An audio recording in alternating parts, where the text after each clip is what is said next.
Hi, welcome back guys. This is your friend, the What If Guy, back with another fanfiction. This is the first part of What If Issei had immense power and strength. Now before starting, please give this video a like and subscribe to the channel if you want more videos like this. Now let's get into the fanfic. A young man in his teenage years looked at a paper in a worried state. Scratching his brown hair as he usually did when he was nervous, his brown eyes showed uneasiness, and he swallowed the nervous lump in his throat. Issei Hyoudou looked up from the paper to see his mother giving him a concerned look. His mother then smiled warmly in an attempt to reassure her son. Don't worry Issei, I'm sure you will like your new school. And besides, at least you will be in your second year. Issei gave his mother a small smile. While he appreciated his mother's attempts to reassure him, he was still nervous. Kuoh Academy, the young man said. Issei Hyoudou never thought he was anything special. Just a normal teen going on about his life. He was generally a nice young man, but he wasn't exactly a social person. In his younger years, he was always by himself. People had never paid attention to Issei, and the young man was fine with that. But now, his mother had enrolled him into a new school known as Kuoh Academy, and Issei was not a happy camper. Mrs. Hyoudou frowned softly as she gazed worriedly at her son.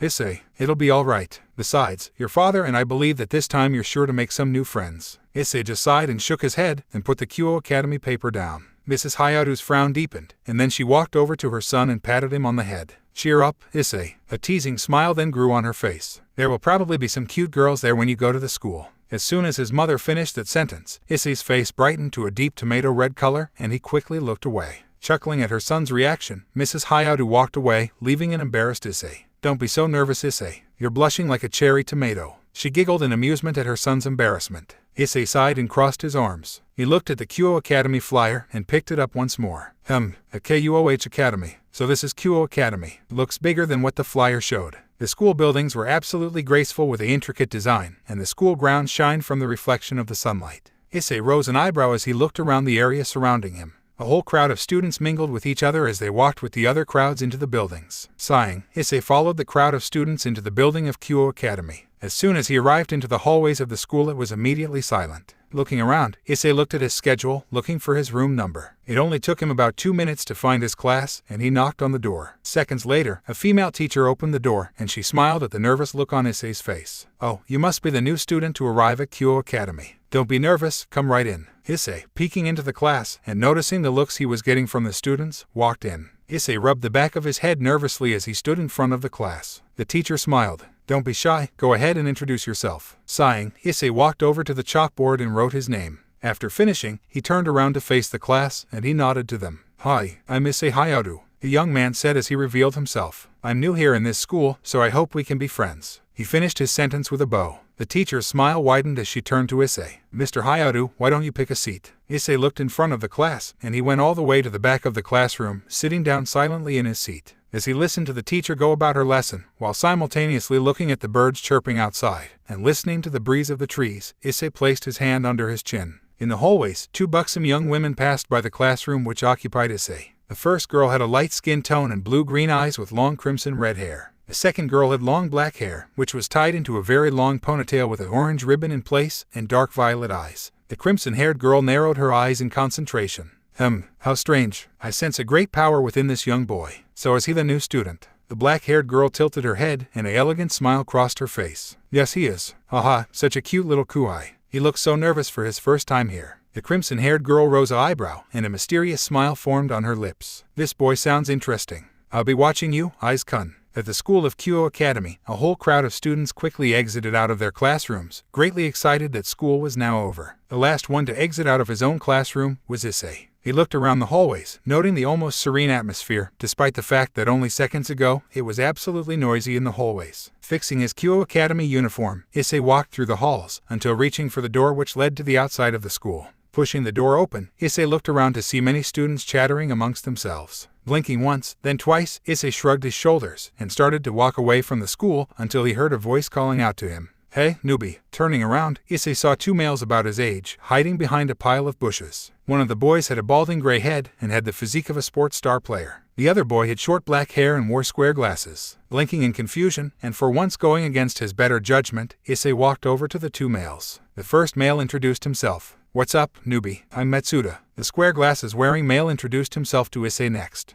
And I'm Madohama. Do you want to see something cool? Raising an eyebrow in confusion, and once again going against his better judgment, Issei slowly nodded. Why yeah, sure. The two males smiled mischievously and they grabbed Issei, pulling his head into the bushes. Shaking the leaves out of his hair, Issei opened his eyes. I don't see anything, guys. He then heard strange laughter coming from Madohama and Matsuda, and Issei quickly turned around to see that the two of them were gone. Wait, where'd they go? Blinking in bewilderment, Issei struggled to pull his head out of the bush, and he successfully got it out. Shaking his head, Issei dusted himself and got himself ready to lift himself up until he heard rustling behind him. Turning around slowly, Issei's eyes widened when he saw a group of annoyed girls glaring at him. The girls were dressed in white kimonos and black sashes, and they each held a shinai in each of their hands. Gulping nervously, Issei looked around in confusion until one of the girls spoke up, a girl with brown hair and a red ribbon holding it in place. What were you doing in the bushes? Issei blinked in confusion. What? The girl narrowed her eyes, tapping her shinai against her palm. What were you doing in the bushes? Issei's eyes widened. These two guys asked me if I wanted to see something interesting. So, another girl cut him off. What two guys? Issei gained a thoughtful look in his eyes as he tried to remember the two males' names. These two guys named Matsuda and Madohama. Immediately after Issei had said that, most of the girls yelled out in annoyance. The perverted duo. Issei rose an eyebrow. The perverted what? One of the girls rose an eyebrow, and she pointed her shinai towards Issei. Do you know them? Issei shook his head, and he held up his hands in order to show his defense. No, I don't. I just enrolled into Kuoh Academy. I'm a new student here. The girls' moods instantly changed after hearing what Issei had just said, and their angry glares morphed into softened looks. Immediately after, the girls began to gossip about the new student, now in their own little world, their attention of Issei now completely forgotten. Blinking repeatedly in astonishment, Issei quickly made his escape, finding himself lucky that the girls were too distracted within their gossip. Looking behind him, Issei sighed in relief. The perverted duo. He was never going to hang around them again. Since Issei was looking behind himself and not to the front, he was not paying attention in his pace, and he ended up bumping into someone. The collision caused the both of them to fall onto the ground. Rubbing his head, Issei looked down to see a brown briefcase. Blinking once, Issei picked it up, ready to give the briefcase back to its owner. He got up from his spot, and he handed the briefcase over. Sorry, I wasn't looking where. He was cut off when he saw who the person he had bumped into. It was a very beautiful girl. With long black hair and innocent bright violet eyes, the girl looked almost like an angel. She was dressed in a red jacket with the letter P sewn on in colored gold, a white undershirt, a red bow, and a green skirt. Issei widened his eyes at the appearance of the girl, who looked up and smiled at him. Oh, thank you so much. Sorry about that. I guess I wasn't looking where I was going. She smiled widely as she accepted her briefcase. Looking nervous, Issei placed his hands in his Kuoh Academy jacket pockets and stood a couple steps back. The girl blinked in confusion, but then her smile returned. I'm Yuma Mano. What's your name? Issei was about to speak his name, but then he stopped, hesitating in his words. The girl smiled as she waited patiently for Issei to speak. Issei looked troubled for a moment, and then he opened his mouth. Issei Hyoudou. His eyes widening at someone calling his name, Issei turned around to see another young buxom woman. The woman had long crimson blood-red hair with warm blue-green eyes. Behind Issei, Yuma appeared a bit tense for a moment, but then she composed herself. Issei blinked in confusion, and he sent the crimson-haired girl his attention. Yes, the girl smiled warmly at Issei. Did you enjoy your first day here at Kuoh Academy? Issei adopted a thoughtful look on his face, and then he rubbed the back of his head. Yeah, I guess. It's a little hard to get used to. The crimson-haired girl chuckled. That's what happens when a new kuhai arrives at a new school. Issei's face started to heat up at the way the girl had said his school status. Yuma, who had remained quiet during Issei's sudden talk with the other girl, crossed her arms, waiting for the conversation to end quickly. The crimson-haired girl smiled, and she put her hand on her chest. My name is Riaz Gremory, and I'm a third year at Kuoh Academy. Issei's eyes went wide with curiosity. So, she's a senpai. Yuma's eyes also widened with shock, but not at Riaz's social status, but at her last name. Gremory. Riaz smiled warmly. It is our duty as senpais to look out for our precious kuhai. So if you ever need anything, do not hesitate to ask me whatever. Is that all right? Eyes-kun. Blinking in confusion at the added suffix to his name, Issei nodded silently. Satisfied at Issei's answer, Riaz gave the young man another smile, before turning around and walking back to the school. Now that Riaz was gone, Yuma let out a relieved sigh, and she set her attention to Issei. So, Eyes-kun. Issei turned around to face Yuma and blinked once again in confusion. First Riaz, and now this Yuma girl was adding the suffix to his name. He barely knew these girls, and they were already referring to him as someone they were familiar with. Regardless, he responded to Yuma's question. Yes. A blush suddenly brightened upon Yuma's face, and she shuffled her feet nervously. I'm new around this area, so I was wondering if you're not doing anything. Would you like to hang out sometime? His face now resembling a cherry tomato, Issei struggled to really think about the current situation at hand. He never had any experience in hanging out with people, and he certainly lacked the experience of hanging out with an attractive girl. But then again, he hardly knew this girl, so why on earth was she asking him to hang out with her, just out of the blue?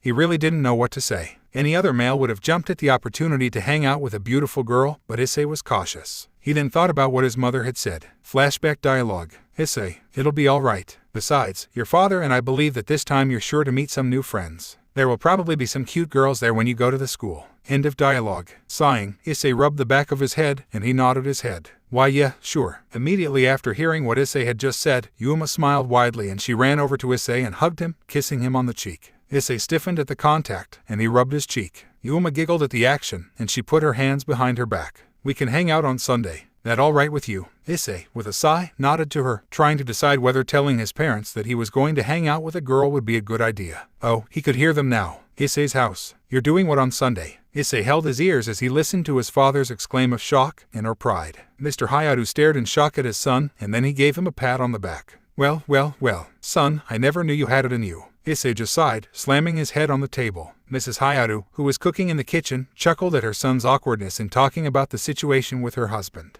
Issei only thought one thing as he kept his head firmly on the table. I probably shouldn't have told them. Sunday, Issei's hangout with Yuma. Issei, who was dressed in an open-button long white-sleeved shirt covering a blue shirt, black jeans, and brown shoes, tapped his foot nervously as he waited for Yuma to arrive. Issei absolutely had no experience in hanging out with anyone, let alone a girl. But he had said yes to Yuma, and he had to keep to his word. He sighed as he watched the traffic lights switch the colors, from red to yellow and then to green. Eyes kun. Looking in front of him, Issei spotted Yuma running towards him. The young woman was dressed in a black dress with a purple jacket on and black sandal-like shoes. She smiled cheerfully as she stopped in her pace in front of the young man. I didn't make you wait too long, did I? Issei shook his head, and he put his hands in his jeans pockets. No, not too much. He gulped down a nervous lump, and he nodded his head. Are you ready? Yuma's smile widened and she nodded. Yeah. The two enjoyed themselves as they participated in numerous events, such as going to some amusement parks, food courts, shopping, and lastly to the park. At the park, Issei and Yuma walked closely together near the park fountain.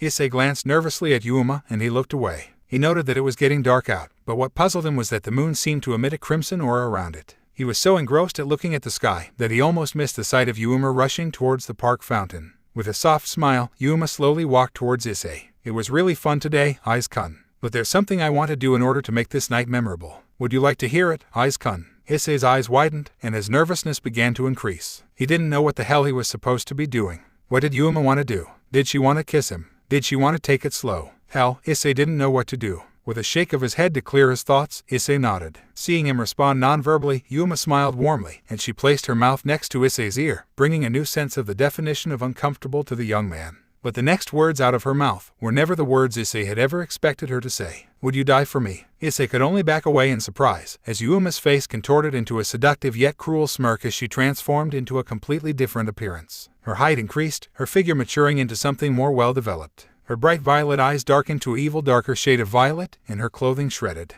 With her original clothing gone, black strap objects formed around and under her breasts, a thong piece formed around her hips by 3 straps. Gloves with chains hanging from them formed and ran up to her arms. Shoulder guard objects with 3 large spikes formed as well, and lastly, she adorned black thigh-high heel boots. Taking a step back in shock, Issei could only shake. What's going on? Yuma, her voice now changed into a more lowered seductive pitch, chuckled evilly at the shocked Issei. I must admit, it was fun playing with a little pure-hearted fool like you. It's such a shame it has to end like this. Issei looked on in shock as Yuma lifted her hand, and a fuchsia-purple spear of light formed into her grasp. With a cruel smile, Yuma lifted the light spear up. Please die for me, Eyes-kun. Before Issei could respond, he suddenly felt a piercing pain into his torso. His eyes widening in shock and pain, Issei slowly looked down to see the light spear torn through his torso. With blood bursting out from his mouth and torso, Issei fell onto the ground with a thud. Yuma chuckled, placing her hand on her cheek, watching the poor young man suffering in pain. It's such a shame. If only you didn't possess a sacred gear. Then maybe you wouldn't be in this situation. If you want to get mad at someone, blame the god who placed the sacred gear within you. Smiling widely at the pained look on Issei's face, Yuma sprouted out a pair of black wings and levitated. Well, it's been fun. Goodbye. And then she left, leaving the tortured young Issei laying upon the ground.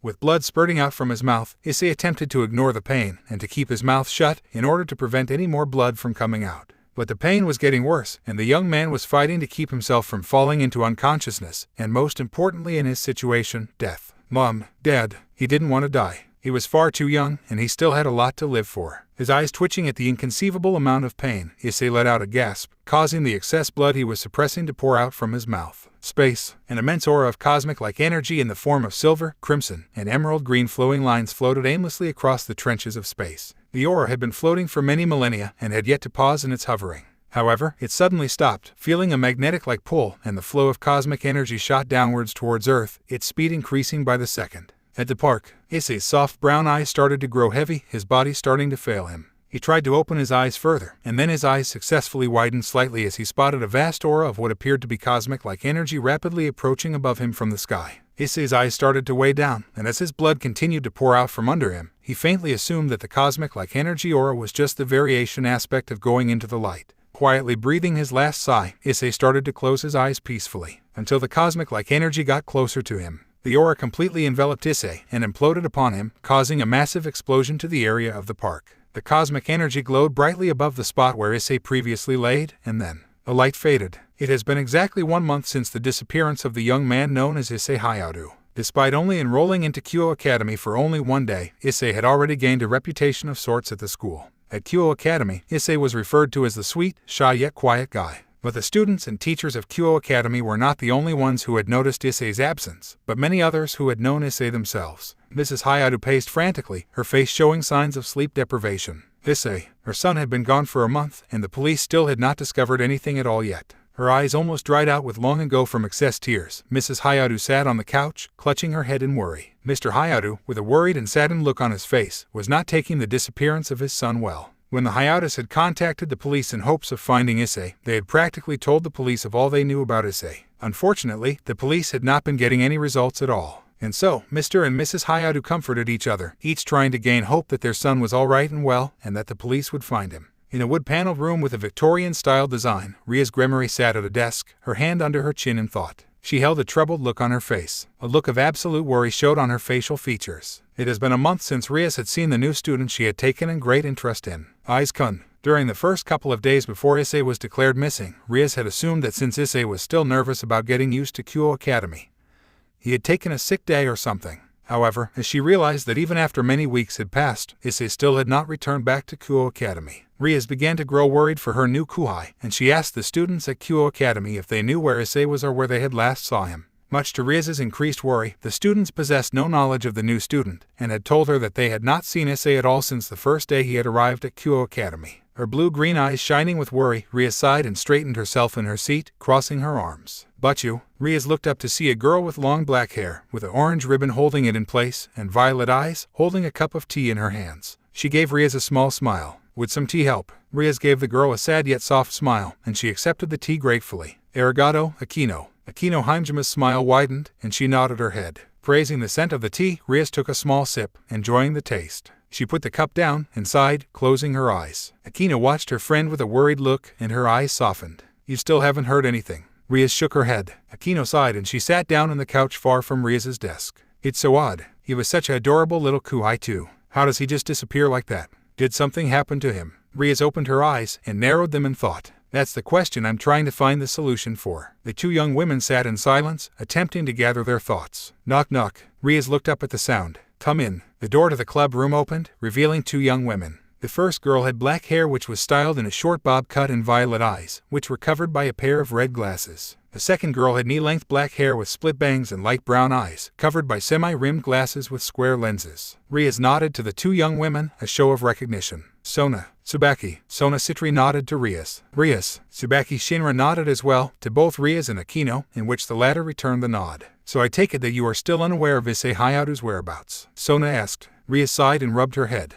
"No, not yet. It's so strange. He's such a sweet boy, and yet a day after just enrolling here, he suddenly disappears out of nowhere." She looked over to Sona. "Did you uncover anything?" Sona shook her head. "No. Unfortunately I have not." Tsubaki crossed her arms as she spoke next. "I have asked the students regarding Hyoudou-kun's disappearance. So far, the students have stated that they are just as unaware of Hyoudou-kun's whereabouts as us." Rias frowned and placed her hand on her forehead, sighing. Where was her kuhai? What on earth could have happened to him? There was an absolute pitch-white light all around the floating figure. No traces of absolute blackness existed. The figure appeared to a young man with brown hair, and his eyes were closed, implying that he was motionless. His long-sleeved open-button white shirt billowed out from under him, revealing the blue shirt which had a hole through it. There was blood marks on the young man's shirt, black jeans, and on his brown shoes. The young man was surrounded by a vast aura which consisted of silver, crimson, and emerald waves of cosmic energy. The energy started to merge together in the form of a large sphere and then started to absorb itself into the young man. As the sphere of cosmic energy drew closer to the young man's body started to grow.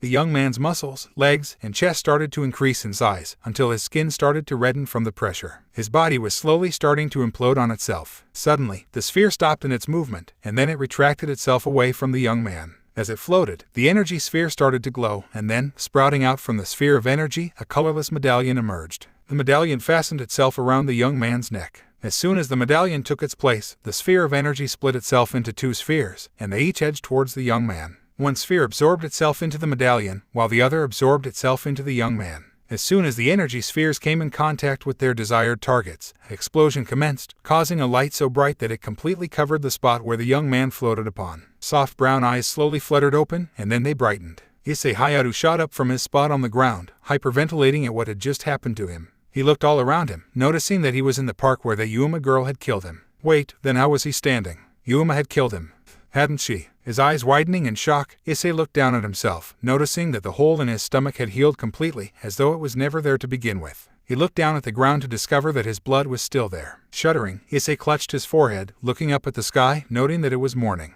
How long has it been? His eyes widened in remembrance. Mom, Dad. Quickly forgetting how he appeared, Issei ran all the way from the park, sprinting to get to his house. So you still haven't found anything? Okay, just please let us know whenever you find out something. Mr. Hyoudou hung up his cell phone, and he sighed in sadness. He turned to look at his wife, whose eyes were slowly getting wet with new tears. He hugged Mrs. Hyoudou tightly, bringing their bodies close together. Knock knock. Sighing in tiredness, Mr. Hyoudou got up from the couch and went to answer the door. He opened it, and his immediate reaction was a drop of his jaw. Issei. At the sound of her husband shouting out their son's name, Mrs. Hyoudou quickly sat up from the couch, and she almost fainted on the spot. Issei. Issei was unprepared as he was suddenly attacked by his mother and father in a tight hug. His father rubbing his head, combined with his mother's numerous ramblings and kisses, almost caused Issei to drop onto the floor. Son, we were so worried about you. Don't you ever disappear from us like that again. Please don't do something like this ever again, Issei. Do you hear me? Issei could only nod in reply, choosing to listen to his parents spout out their absolute worries upon him.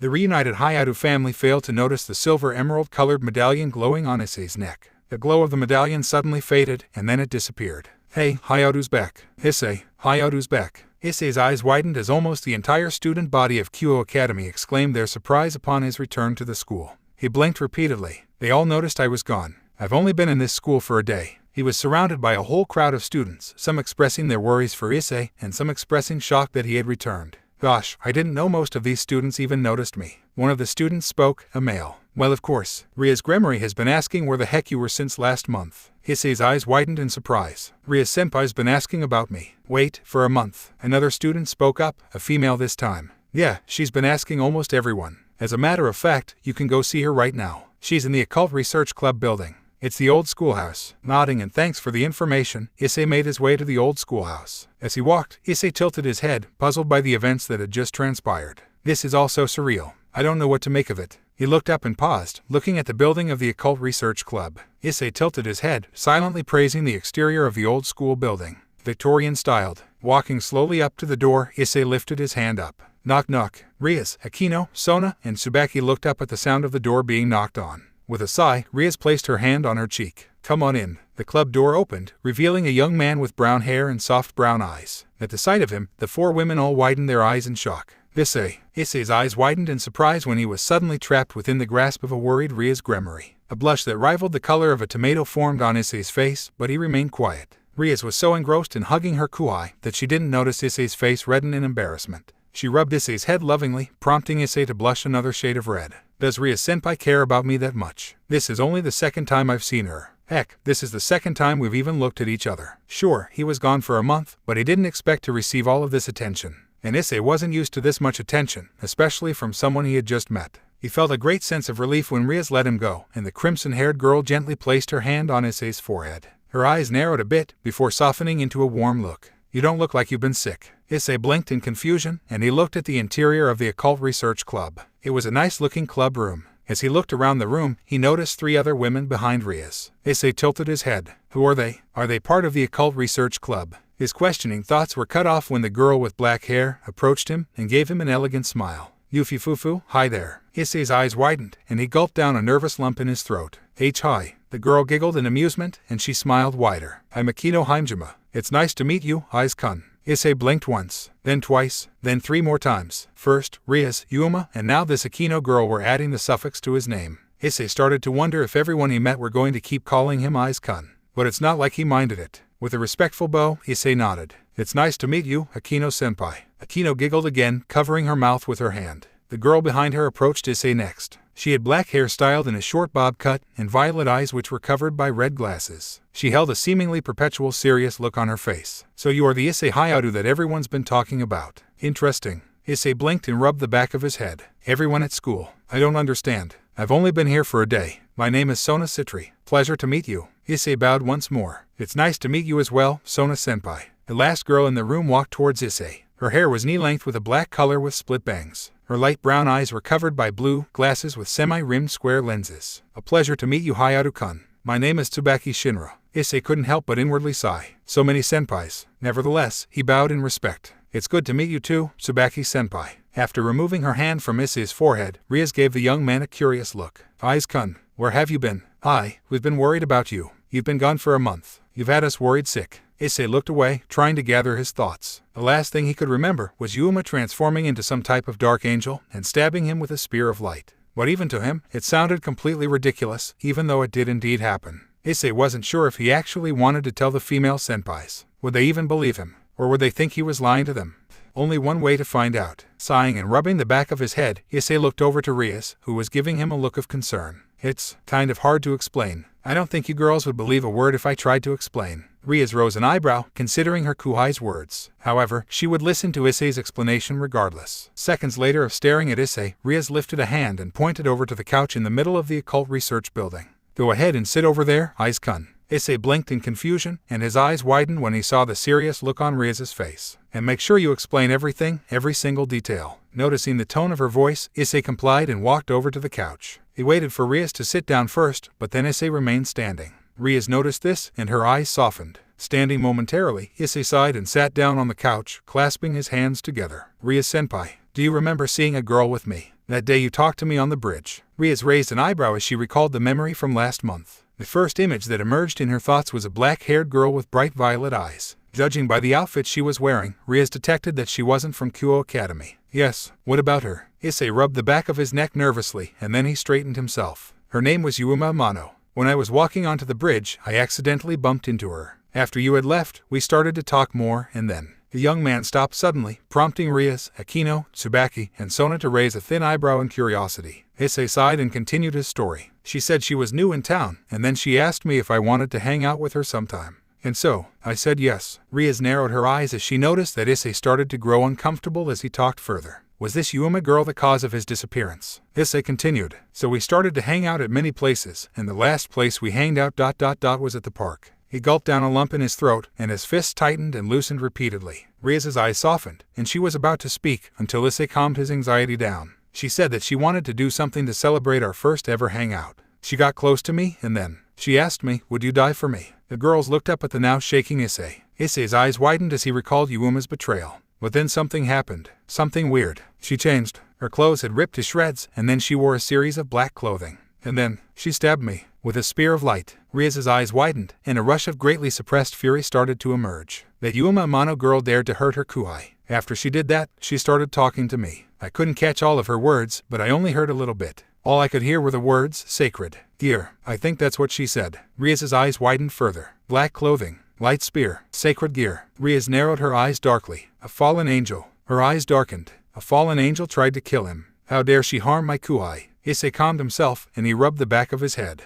That's all I remember. The young man looked up to see a furious look on Rias's face. To be honest, she looked almost like a demoness with that look on her face. Rias-senpai. Hearing her kuhai call her name was enough to calm Rias for the moment. As Rias stared at Issei, she placed her hand under her chin. If the fallen angel had killed Issei, then why was he here in front of her? Her eyes widened. Did he already unlock his sacred gear? No, of course he didn't. He doesn't know how. But then how is he alive? Her eyes narrowed as she contemplated. Should she tell Issei now? The reason why he was targeted by a fallen angel. She desperately wanted to tell him, but something held her back. Her Kuoh had been gone for a month already, and now he was back. Did she want to put more pressure on him? Staring at Issei with an unreadable look on her face, Ria sighed and crossed her arms. Eyes-kun, would you be able to come back here tomorrow? Issei blinked, and he adopted a thoughtful look. What could Ria-senpai want me back here for? Pondering his thoughts, Issei nodded, receiving a warm smile from Ria's. Excellent. Make sure you get some rest, Eyes-kun. Issei got up from the couch and walked to the club door, exiting out of the occult research club.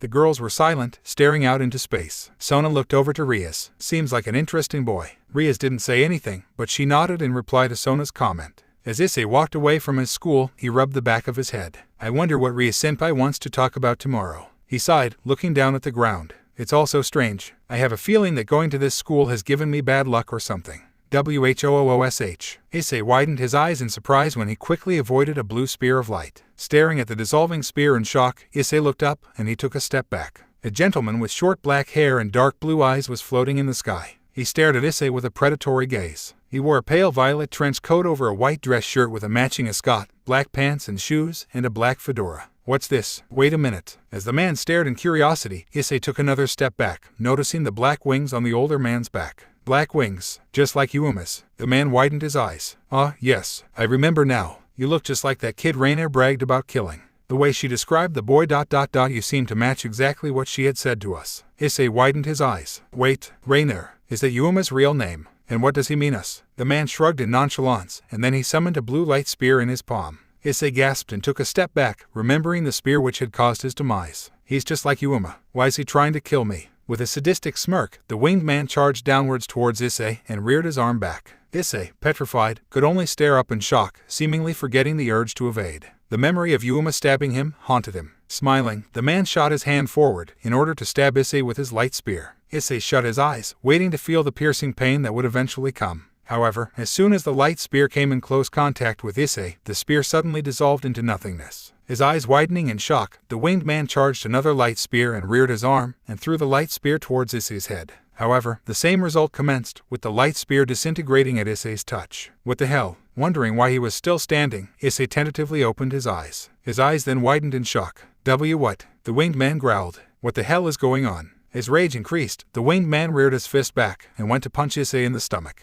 His eyes widened. Issei held his hands up in defense, when suddenly, a silver aura emitted from his body in the form of a sphere. The winged man gasped in surprise, but was too late to retract his hand. The winged man's senses overwhelmed when he felt a large amount of pain. Clutching his hand back, the man looked on in shock to see that his hand was burning. Grunting in annoyance, the man narrowed his eyes. What the hell? He looked over to Issei, who opened his eyes in surprise. He opened his arms wide, trying to figure out why he was covered in an energy sphere. The energy sphere then dissolved away. What was that? The winged man narrowed his eyes darkly, but then his eyes widened. What the hell is this power I'm sensing? Wait, is it from the brat? Rainer said that she didn't have any trouble when she had killed him. But this aura, scoffing in annoyance, the man charged another light spear and threw it at Issei. The man smirked, noticing that Issei was not paying attention. But his look turned to surprise when Issei looked up instinctively and lifted his hand. The light spear suddenly formed into a new shape, taking the form of 2 light arrows, and they directed themselves to Issei's hands. Blinking up in surprise, Issei slowly held the 2 light arrows in his hands, looking at them curiously. The man narrowed his eyes darkly, and he charged 2 more light spears and threw them at Issei. His brown eyes widening in surprise, Issei thought fast and threw the light arrows towards the man's light spears. The 2 weapons came in contact, however, the light arrows quickly overpowered their spear counterparts, tearing through them effortlessly. The arrows then soared towards the man. Widening his eyes in shock, the man fluttered his wings, trying to levitate up into the air until the light arrows tore through his wings. Screaming out in pain, the man dropped onto the ground. Issei widened his eyes, but he stood where he was. He didn't know if the man was faking his injuries or not. He'd seen those movies when the villain pretended to be hurt, and the hero or heroine slowly walked towards the enemy in order to check if they were alive, only for the enemy to jump up and attack them. He would never try that anytime soon. His thoughts were cut off when the man grunted and inspected his wings. Narrowing his eyes darkly, the man turned to look to Issei angrily. You stupid brat. You haven't won yet. Struggling to lift his wings up, the man successfully levitated into the air. Issei looked up in surprise, and he frowned. This man didn't think he was going to escape, did he? Issei lifted his hand up. Hold on. Then something happened that surprised the both of them. The man suddenly froze up, as though he was being restricted, incapable of moving. What the hell? What did he do to me? Issei was just as surprised as him, as his brown eyes widened in shock. He was about to say something else, but then he stopped. Fall onto the ground. The man suddenly fell straight down onto the ground, screaming as he crashed into the surface. Issei winced as he heard the sound of the man grunting in pain. The man quickly recovered and dragged himself out from the ground. Glowering at the shocked Issei with a glare, the man stood up, wincing at the pain of his wings. "What the hell did you do to me, brat?" Issei was too shocked to even respond. Where had that come from? He didn't remember that he could do what he had just performed. He then looked at the annoyed winged man on the ground. First Yuma, or I guess Rainier, tries to kill me. And now this guy tries to repeat the same thing. His brown eyes widened. Hold on a second. He knows Rainier, so maybe he knows why she tried to kill me and where she is now. He turned to look at the man. You said you knew Rainier. Do you know where she is? The man narrowed his eyes, as if I'd tell you. Issei was about to speak, until a magic red circle appeared far away from himself and the man. The circle emitted 2 shadows, revealing 2 buxom young women. Issei widened his eyes. Ria-senpai, Akino-senpai. Both Rias and Akino looked at Issei with warm smiles, but then the former looked down at the winged man, who narrowed his eyes at her. Narrowing her eyes, Ria stalked over to the winged man and glared at him. What were you doing near my kuai? She asked with a menacing tone. The winged man paled slightly, but he composed himself. He tried to regain a bit of dignity as he stood up, noticing Ria's hair color.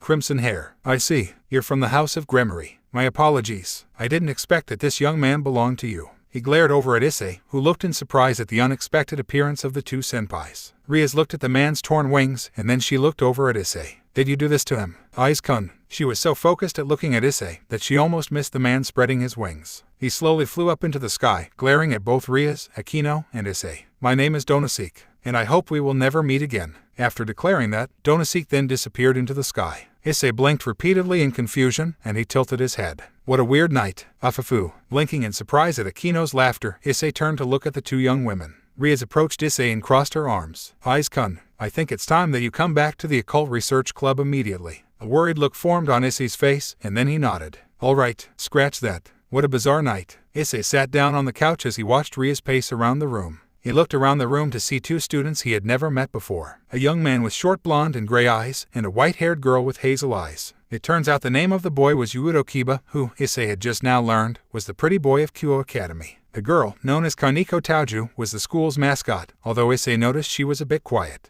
As he looked more around the room, Issei saw Ria stop in her pace and slowly sit down in her seat. She gave Issei an unreadable look. Aiz-kun, I will be completely honest with you. All of us in this very room, including myself, are devils. She intentionally paused, waiting to see just how her kuhai would react. Issei's eyes widened in great shock, and he stuttered. What? The look on his face was absolutely adorable in Ria's opinion, but sadly she could not enjoy it as much as she would have wanted to. Do you remember seeing the wings on Donosik's back? Shaken out of his shock, Issei nodded. Why yeah, I also remember Rainier having wings, too. Ria straightened herself, and she narrowed her eyes. Those 2 are what we call fallen angels. They were once angels who served God, but because of their evil intentions, they were cast down into hell. They are also the antithesis of us devils. The devils have been at conflict with the fallen angels since the beginning of ancient times. They have been battling for the possession of the underworld. The underworld is originally split into 2 sectional areas, one for the devils and another one for the fallen angels. We, the devils, form pacts with humans, and as a result of receiving their sacrifices, the devils are able to increase their strength. The fallen angels, compared to us, thrive on manipulating the humans with the utmost intention of eliminating devils. During the conflict between the devils and the fallen angels, the angels come in with the job to destroy these 2 races, on God's orders of course. Issei didn't know what to say. He was absolutely speechless. He gulped down a lump in his throat. This is a lot to take in, Ria-senpai.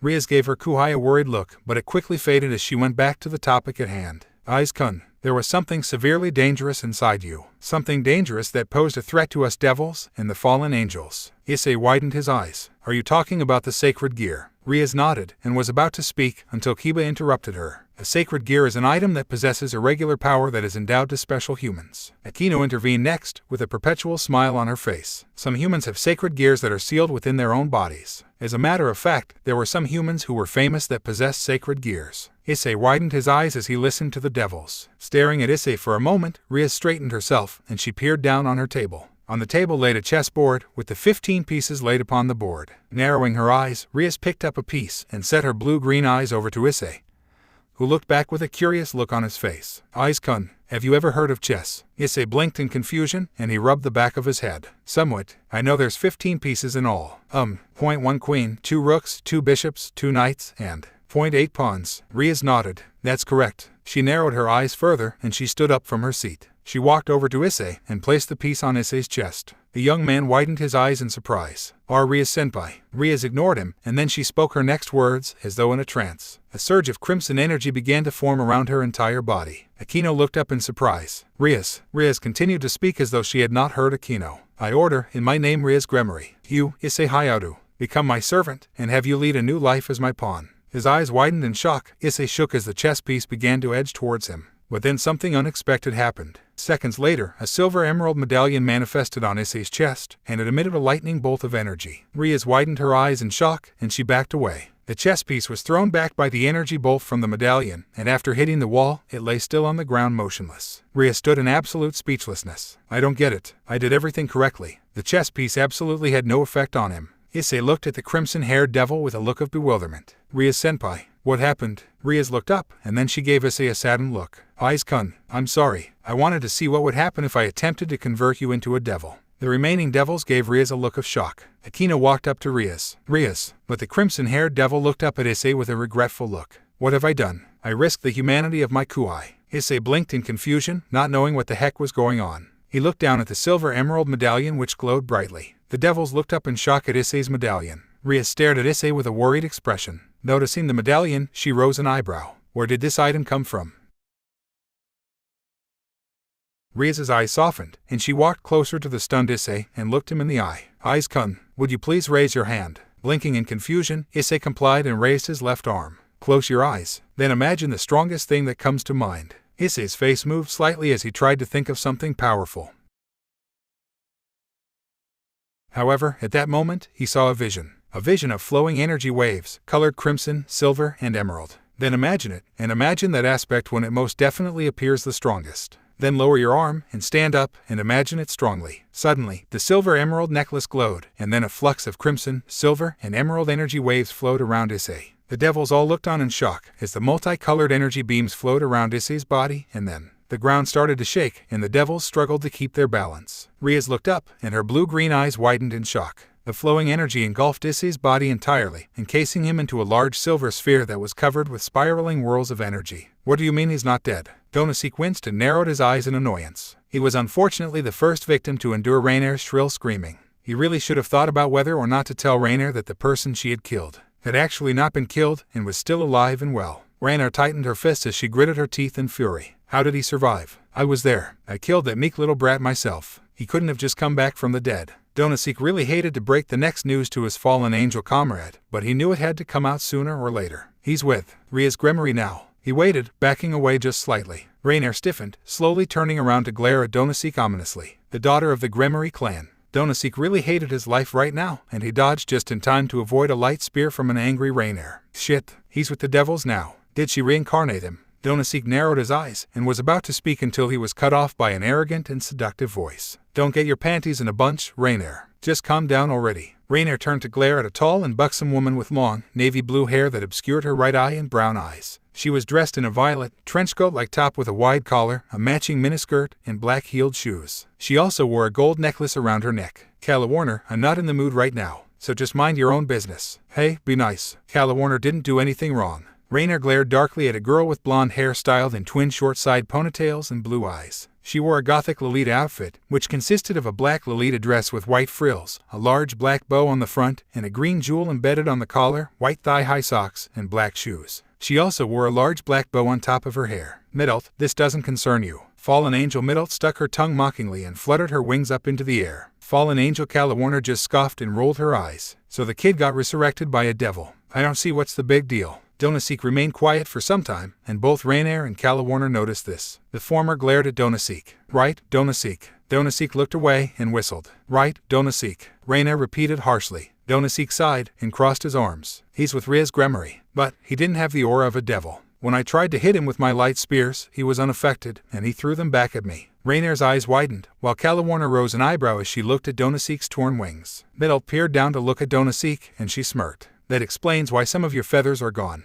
Donosik scowled at the tiny fallen angel. Don't remind me. Rainer narrowed her violet eyes. If he's still alive, then that means there's a chance of his sacred gear awakening. I can't let that happen. Calla Warner rolled her eyes and fluttered her black wings. Since you and Donosik were too weak and failed to kill him, I guess I will be the one to finish the job. Donosik widened his eyes, and Rainer scowled at her comrade. You heard Donosik, idiot. Light spears won't work against this brat. Also, what if his sacred gear is activated? Kalawarner narrowed her eyes darkly and scoffed, fluttering her wings once more before Donosik spoke. It's pointless, you know. She stopped and turned to look at the male fallen angel. What are you talking about? Donosik narrowed his eyes and set his glare to Rainier. Rainier, this is pointless and you know it. Don't you remember, you were sent by Azazel-sama to watch over this brat to ensure that his sacred gear remained dormant. But then, you killed the twerp, disobeying Azazel-sama's orders. And you know what else? The brat came back from the dead. And now the daughter of the Gremory clan, who for some reason has claimed the brat for herself, is watching over him as we speak. And the fact that she's a pure-blooded devil means she knows how to unlock a sacred gear. Rainier's eyes widened in shock, and she looked down. Kalawarner looked on in amazement as she noted that Donosik was acting smart for once. Face it, Rainier, you tried so hard to prevent the brat from unlocking his sacred gear, and yet, you killed him, and not only did he somehow resurrect, but now he has the opportunity to potentially awaken the sacred gear. Rainier narrowed her eyes and pointed to Donosik. Shut up.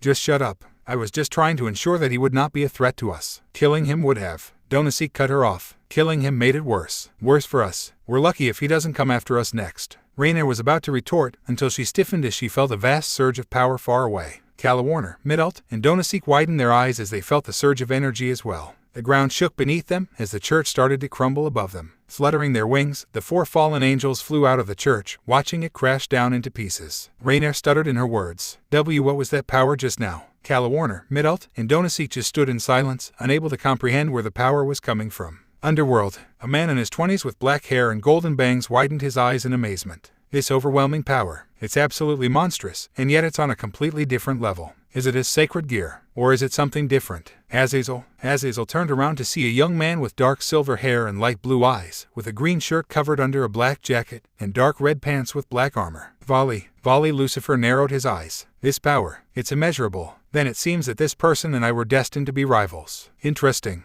A man who appeared in his early 20s looked up in curiosity. He had shoulder-length crimson-red hair and blue-green eyes, looking very similar to a certain crimson-haired devil. Sirzech Lucifer smiled mysteriously as he sensed the vast amount of power. Very, very interesting. Near the destroyed church. As the 4 fallen angels looked upon the destroyed church, a beeping sound went off. Rainier jumped and reached into her bra, pulling out a cell phone. She pressed the answer button. Hello, she greeted nervously. Rainier gulped down a lump in her throat, and the other fallen angels looked at her curiously. Kalawarner put her hand on her hip. Who is it? Rainier ignored her and gulped again. Azazel-sama. It seems you have disobeyed my orders, Rainier. And I know that you and the other fallen angels were involved in the plot to kill the one who possesses the power you are now feeling. And because of what you did, you've inadvertently unveiled a power that far surpasses the angels, the fallen angels, and the devils. Rainier lowered her head in disappointment. She had already heard it from Donosik, but to hear it from her master, it outright saddened her. It really pains me to do this, but I have to cut you guys loose. All you had to do was watch him, but ...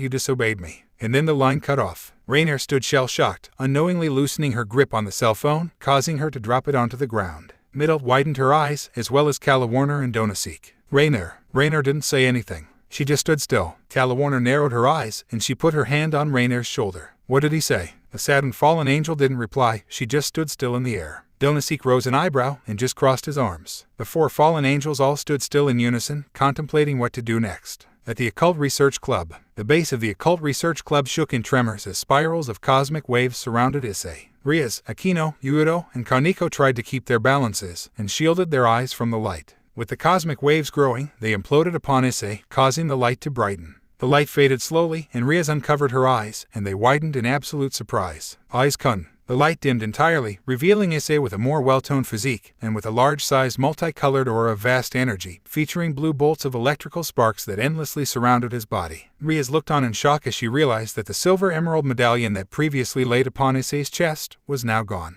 Issei, Akino, Hyoudou, and Kaneko uncovered their eyes, and their eyes simultaneously widened. Aura, amazing. Cool. Issei rubbed his head tenderly, his soft brown eyes slowly opening. What happened? He looked all around him, and then his eyes widened further when he saw a gauntlet had manifested on his left arm, leaving his fingers uncovered. When the sparks surrounding Issei's body edged near the gauntlet gained more scaly features, and it covered up to Issei's hand. What is this? It's your sacred gear, Eyes Kun. Issei looked up to see Rias walking up to him, and the crimson-haired devil lifted her hand towards him. As soon as she tried to reach for Issei, however, parts of Rias's school uniform disintegrated immediately, and she stepped back in shock. Akino, Hyoudou, and Kaneko all took a step back. Issei too noticed this, and he stepped back as well. Rias looked at her uncovered arm in shock, and she put it behind her back. Gomen Nasai, Ria-senpai. Ria stood still, her eyes widened in shock. As soon as I got close enough to Issei, parts of my clothes disintegrated. His power ... It's so intense. Gulping down a lump in her throat, Ria composed herself shortly, but not even she could ignore the amount of pressure Issei was unintentionally releasing. It's all right, Aiz-kun. I'm fine. She sent Issei a slight smile to ensure him that she was all right.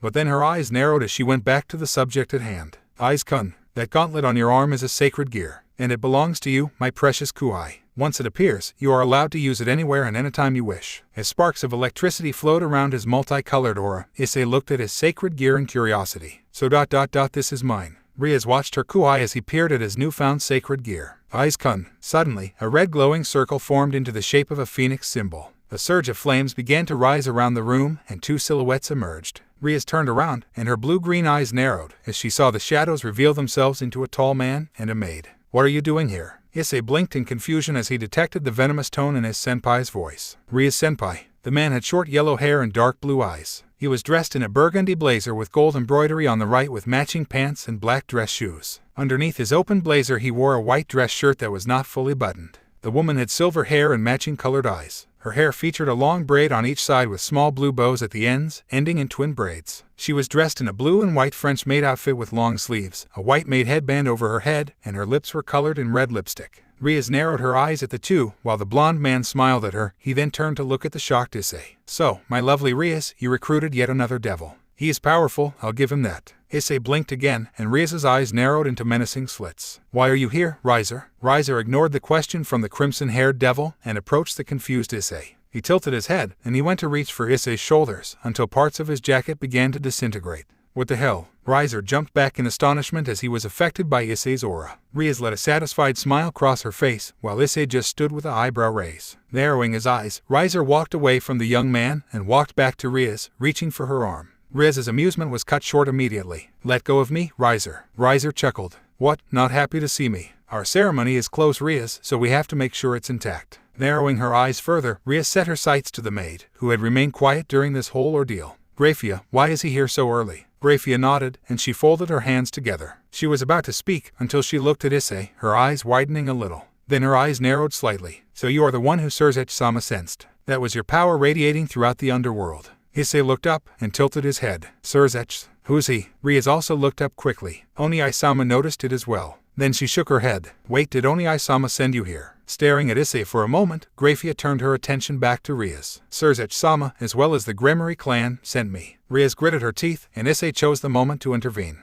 Wait, hold on. I don't understand. Is Riaz-senpai getting married or something? Isn't she a little young? Riaz blushed heavily at Issei's innocent question, but sadly she resolved to force her blush to fade away as she turned to look back at Grafia, who spoke. The man before you is Rizer Phoenix-sama. He is a pure-blooded high-class devil, and is the third son of the House of Phoenix, and is the one to marry the next heiress of the House of Gremory. Issei looked on in shock, and he looked worriedly towards Riaz, who looked furious. Riaz-senpai doesn't look too happy. She must not like this guy or something. I refuse to marry you, Rizer. Yeah, Riaz, I heard you the last 4 times. But don't you see, this will be beneficial to the devil population. Riaz just scoffed. If I am the next heiress for the House of Gremory, then I will choose alone who will become my husband. My father, brother, and everyone else in the clan are rushing it by choosing my spouse. Not to mention that I was promised that I would be free as soon as I graduated from this university in the human world. Rizer put his hand in his pocket, before looking a bit forlornly at his uncovered arm. While that is true, Uradu-sama and Surzech-sama are worried about the household. During the last war, we lost a large number of pure-blooded devils. And to top it all off, our rivalry with the fallen angels and God hasn't ended yet. Not by a long shot. So for a pure-blooded devil that also happens to be a high-class devil, getting together would be a great solution for the revival of the devils. Riaz, you and I were chosen in order to prevent the pure-bloods from going extinct. My house is already safe because of my older brothers. But there are only 2 siblings in your house, and Surzech-sama has already left the house. Then there's you, Riaz, who has the chance to inherit the House of Gremory. If you refuse to take a husband, the House of Gremory will cease to exist in your generation. Are you trying to crush the household?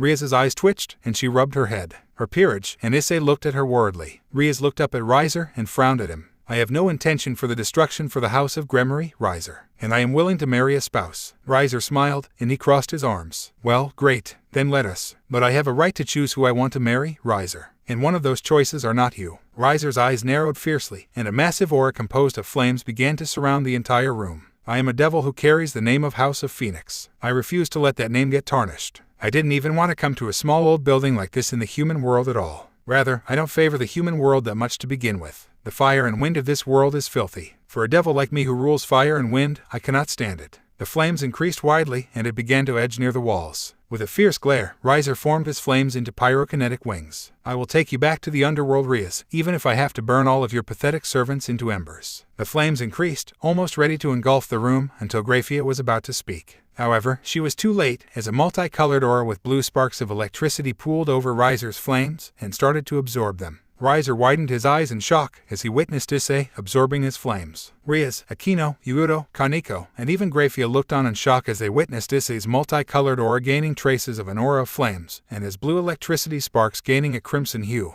Riser immediately stopped in summoning his flames, and he calmed down. What the hell is this? He absorbed my flames. How did he do that? With the power radiating around him, Issei opened his eyes wide and burped out a pool of ashes. Rubbing his throat, Issei sent a slight frown towards Riser, who looked on in shock. You say you want to marry Rias-senpai, but threatening her friends isn't going to change her mind. Riser narrowed his eyes in annoyance, but he held back in summoning his flames. Rias looked over at Issei in shock. My kuai. He absorbed Riser's flames completely, and he stood up for me and my peerage. Grafia, after eyeing Issei momentarily, looked at both Rias and Riser. Surzech-sama and those from the House of Phoenix knew the meeting would turn out like this, so they decided to make a last resort. Rias rose an eyebrow. A last resort. Rias Aju-sama, if you wish to push your opinion forward, then how about you settle it by having a rating game against Riser-sama? Rias widened her eyes in shock. Just as you know, only mature-aged devils can participate in an official rating game. But if it's an unofficial match between pure-blooded devils, even immature devils can participate. Rias looked at the maid, before sighing in resignation. Then I guess I don't have a choice. She turned to look at Riser. Let's settle this with a game, Riser. Riser, now shaken out of his shock, smirked and nodded to the crimson-haired devil. I'm already a mature devil and I have already participated in the official game before. As of now, I have won most of the games. Even so, are you still confident to play, Rias? Rias shot him a proud smirk. My motive will not change. I will win, Riser. Fine. If you do win, do whatever you like. But if I win, you will marry me immediately, no complaints. The two devils glared at each other before nodding in unison. Grafia nodded to the both of them. Understood. I, Grafia, have confirmed both sides' opinion. I will be in charge of the game between the two households. Is it okay? Yes. Yep. Understood. I will tell the two households then. And with that the maid disappeared. Riser glanced at Issei Hyoudou, Kaneko, and then Issei. So are these your servants, Rias? Rias twitched her eyes in irritation. Why are you asking? Riser smirked. Because I wanted to show that you have no chance in winning this match. Your queen, the priestess of thunder, can fight on equal terms with my servants. His smirk widening, Riser snapped his fingers, and a magic circle appeared once again, emitting an unknown number of shadows. Issei widened his eyes in shock as he saw 15 beauties emerge from the shadows, all crowding around Riser. There's so many girls. He's not dating all of them, is he? Why does he have so many? Noticing the shocked look on Issei's face, Riser smirked and tongue-kissed with one of the girls. Issei eeped and backed away slightly. Riser chuckled at this, while Rias noticed her kuai's nervousness. If the situation wasn't so serious, she would have loved to cuddle and tease her little kuai, but unfortunately, she could not at the moment. Riser smirked and turned to look at a young girl with blue hair and light brown eyes, holding a wooden staff. Her hair was styled with 4 short ponytails, with 2 of the 4 pointed up and the remaining 2 pointed down. She was dressed in a white haori with a red obi. Mira, do it. Yes, Riser-sama. The girl named Mira lifted her wooden staff and swung it towards Issei, intending to crash it into his stomach. However, much to Riser's and his peerage's shock, the wooden staff disintegrated as soon as it got near Issei's multicolored aura. Mira jumped back in shock and took some steps back, looking in worry at her now half-wooden staff. Riser narrowed his eyes. What kind of aura does this guy have? First he absorbs my flames, and now he disintegrates Mira's staff. His eyes then widened when he saw the gauntlet on Issei's arm, and he peered at it. You already unlocked your sacred gear, huh? This is one of the most dangerous ones too. If you were to master it, you could defeat a Mao or even a god. But the ones who possessed that particular sacred gear had never defeated a Mao or god. So your sacred gear and you alone are imperfect. You are no exception, brat. Issei frowned slightly as he listened to Riser's insults, but then he looked down at his sacred gear. Enough power to kill a Mao, even a god. However, Issei looked up at the Phoenix Devil, who had his hand on his chin. The rating game would be interesting if you were to master your sacred gear. He turned to look at Rias, who was noticeably bristling at how close Riser was to her kuai. How about we have a match in 10 days? Rias rose an eyebrow. Where are you planning? Riser shrugged. I'm practically giving you an opportunity, Rias. You should be thanking me. If you can't use your servant's power to the fullest, then you will lose immediately. So it's not weird for you to train with your servants for your first rating game. I have seen devils who lost without using their power to the fullest countless of times, no matter how great their potential and power was to begin with. Riser walked back to his peerage and faced Rias. I'll give you 10 days. You should be able to improve the strengths of your servants by then. I'm also looking forward to fighting him. He pointed to Issei, who blinked his soft brown eyes in confusion. Rias sighed and narrowed her eyes. You won't be able to fight Issei in the raiding game. Riser rose an eyebrow. And why is that? Because he is not my servant. He couldn't be reincarnated into a devil. Riser blinked a little in surprise and turned to look at Issei. Interesting. Then this raiding game should end quickly than ever. He directed his palm to the ground, and then a red magic circle glowed. The next time we meet Rias will be at the raiding game. Farewell. The glowing light engulfed Riser and his peerage, and then they were gone. Rias sighed and walked back over to her desk, placing her hand on her forehead. Akino gave a sad, elegant smile. I'll make some tea. Would anyone like some? Hyoudou and Kaneko summarily nodded, and Akino went to make some. Issei looked at the devils with a sad look on his face and directed his sight to Rias. Rias-senpai. Rias slowly looked up, and her blue-green eyes softened. My adorable Kuhai. Are you all right, Rias-senpai? Rias sighed, and she leaned back into her chair with an unreadable look. I'm all right, Aiz-kun. Issei tilted his head, and he frowned sadly. Then, his frown turned into a determined look. Rias-senpai, I'm sure you'll do great. I believe in you. Besides, you and Akino-senpai seem a little scary to be messed with anyway. Rias allowed herself a small smile, and her smile widened as she heard a giggle from Akino. Yufufu. Akino entered with 5 cups of tea, and the devils and Issei took the cups. They sipped their teas in silence until Rias put her cup down. Aiz-kun,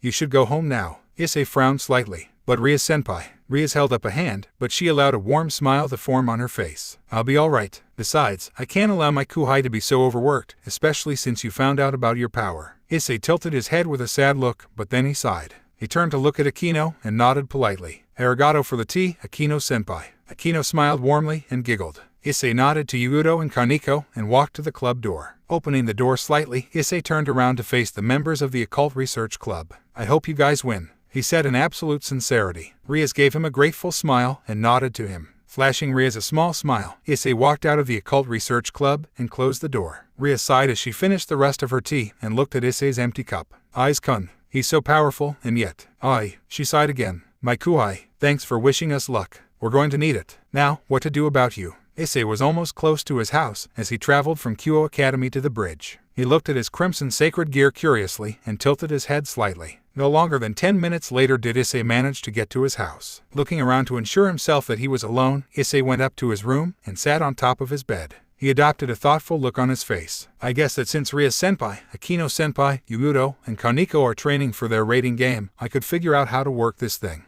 He peered at it, praising the design of the sacred gear.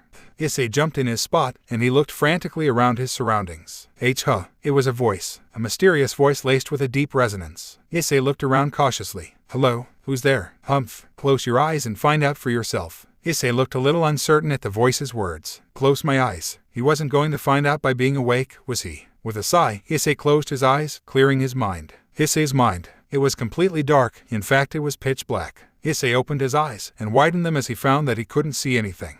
His ears detecting the source of the sound, Issei looked up and he took a step back. Is that a Welsh dragon? The creature had large eyes with the color being green, a horn lined up on its forehead, and scales on its body with the appearance of magma. It had robust arms and legs and a pair of wings.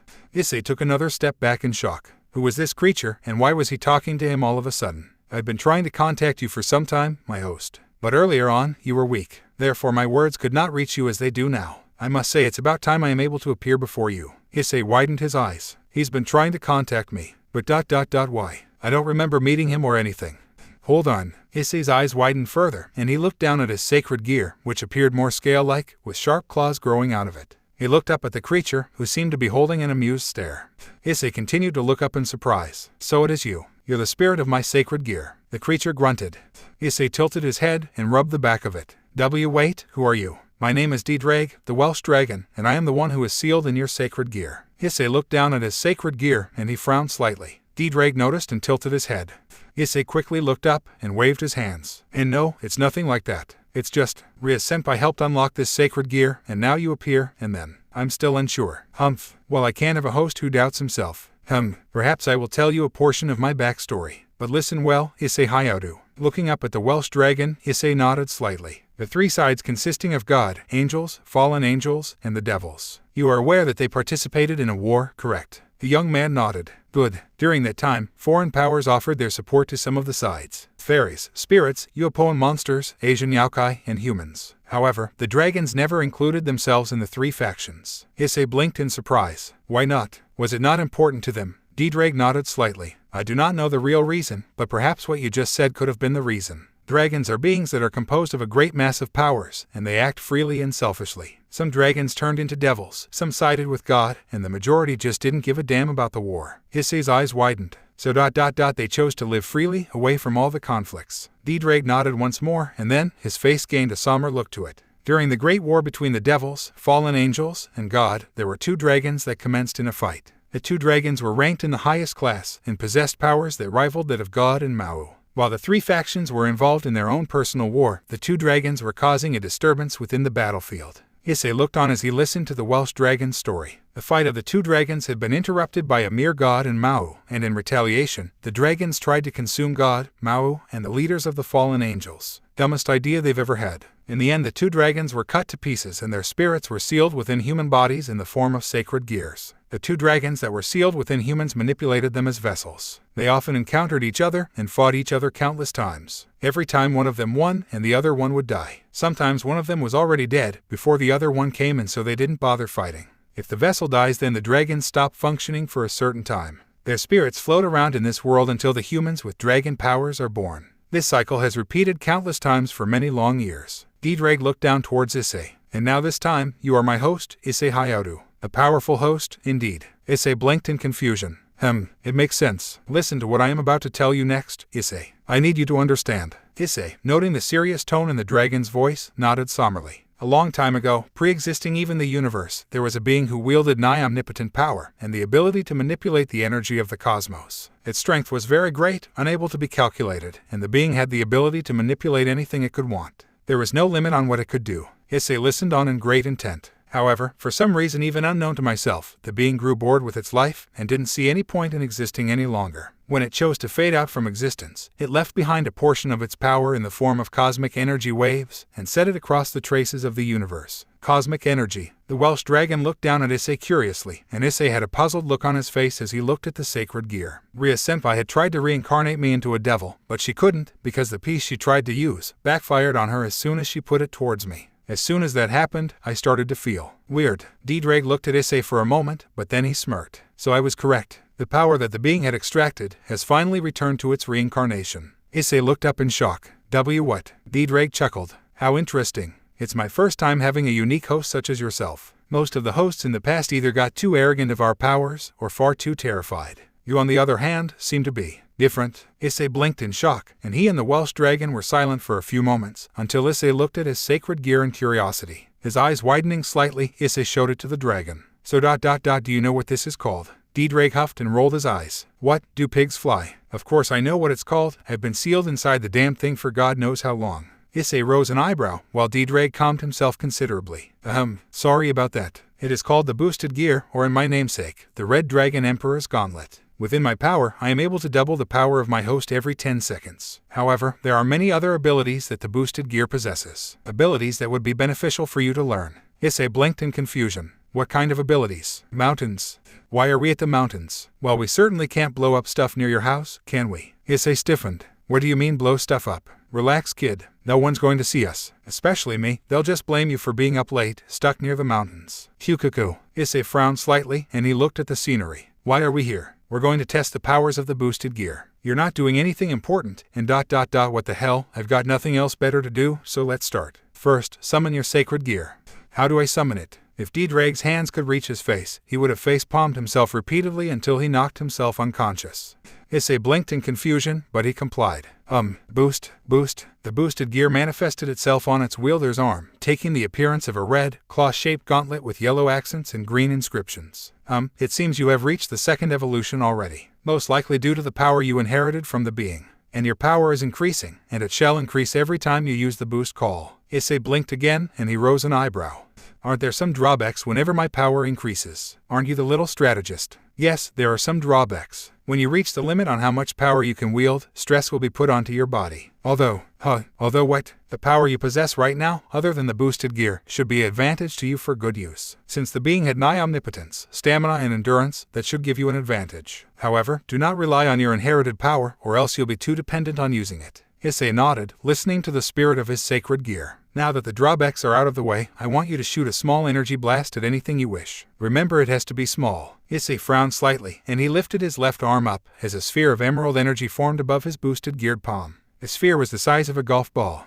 Issei looked around his surroundings, not really wanting to shoot this energy sphere anywhere. What if there are people nearby? Kid, lighten up. It's nighttime, it's dark out, everyone's asleep, no one's going to see you. Just shoot the mountain in front of you. With a nervous gulp, Issei ejected the emerald energy sphere, and his eyes widened in shock as the energy gained an increase in velocity as it went towards the mountain. His eyes remained wide open as the energy crashed into the mountain, causing the ground to shake. Issei continued to stare in surprise as the mountain now had a huge hole in it. Oh my gosh, well, it's a nice view. There is another technique that the boosted gear wields, and I believe that it will be useful to you. I don't have to blow up any more mountains, do I? Of course not. Maybe. Issei sighed and rubbed the back of his head.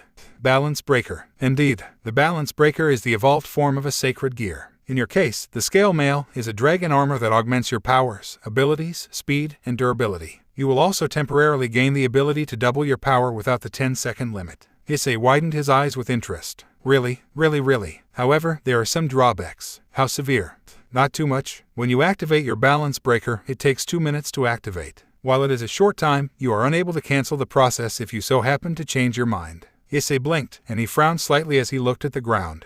Issei shot his head up. There is a sacrifice you have to make in order to use my power. It is whatever you choose, and that will serve as the sacrifice. I don't understand. Say you were to sacrifice your left arm, and in return I would lend you my power. While it would be extremely beneficial to you, once you have transformed your left arm into a dragon arm, you are unable to return it to human form, unless you are able to drain the energy.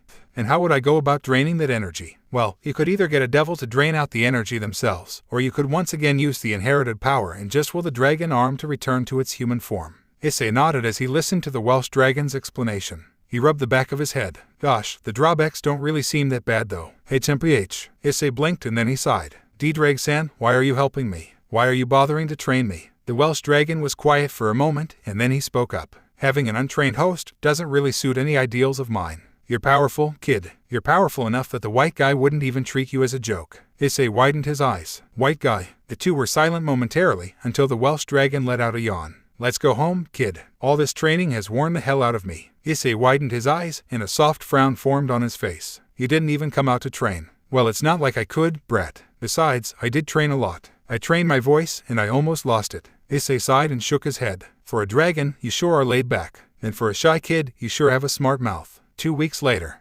No, you're no fun. Issei sighed as he got ready for bed, placing his hands behind his back. He tilted his head as he recalled meeting his tenant and the revelation of his powers. The young man sighed. This new life was so unreal to him. And to think, it all started when his mother had sent him to Kuoh Academy. The only questions were, was it good or was it bad? Those were the questions Issei himself could not answer. Getting comfortable into his bed, Issei started to close his eyes, until he suddenly felt the aura of a devil in his room. His eyes widening in surprise, and sitting up in his bed, Issei found himself face to face with none other than Grafia. It looks like you were about to rest. Issei blinked a few times, before recognizing the maid. Grafia-san, what are you doing here? His eyes widened further as he thought of another question. Not to sound rude or anything ... but how did you know where I lived? Baka, she can sense your aura. It's not that hard to miss. Issei frowned at the Welsh dragon's comment. I have come to inform you that Ryazajo-sama has lost the match. Issei widened his eyes, and he adopted a saddened look. So, Riser won then. Poor Ryaz-senpai. The people in Issei's room were silent in thought until Grafia spoke. I am aware that I have told you before, but Surzech-sama has sensed your aura, and he seems to hold a great interest in you. Issei blinked in confusion. Much to the young man's surprise, Grafia let a quiet laugh escape her mouth, and she held out a paper. Issei took the paper and looked at it, tilting his head. The magic circle printed on this paper will allow you to teleport to the hall of the engagement party of the House of Gremory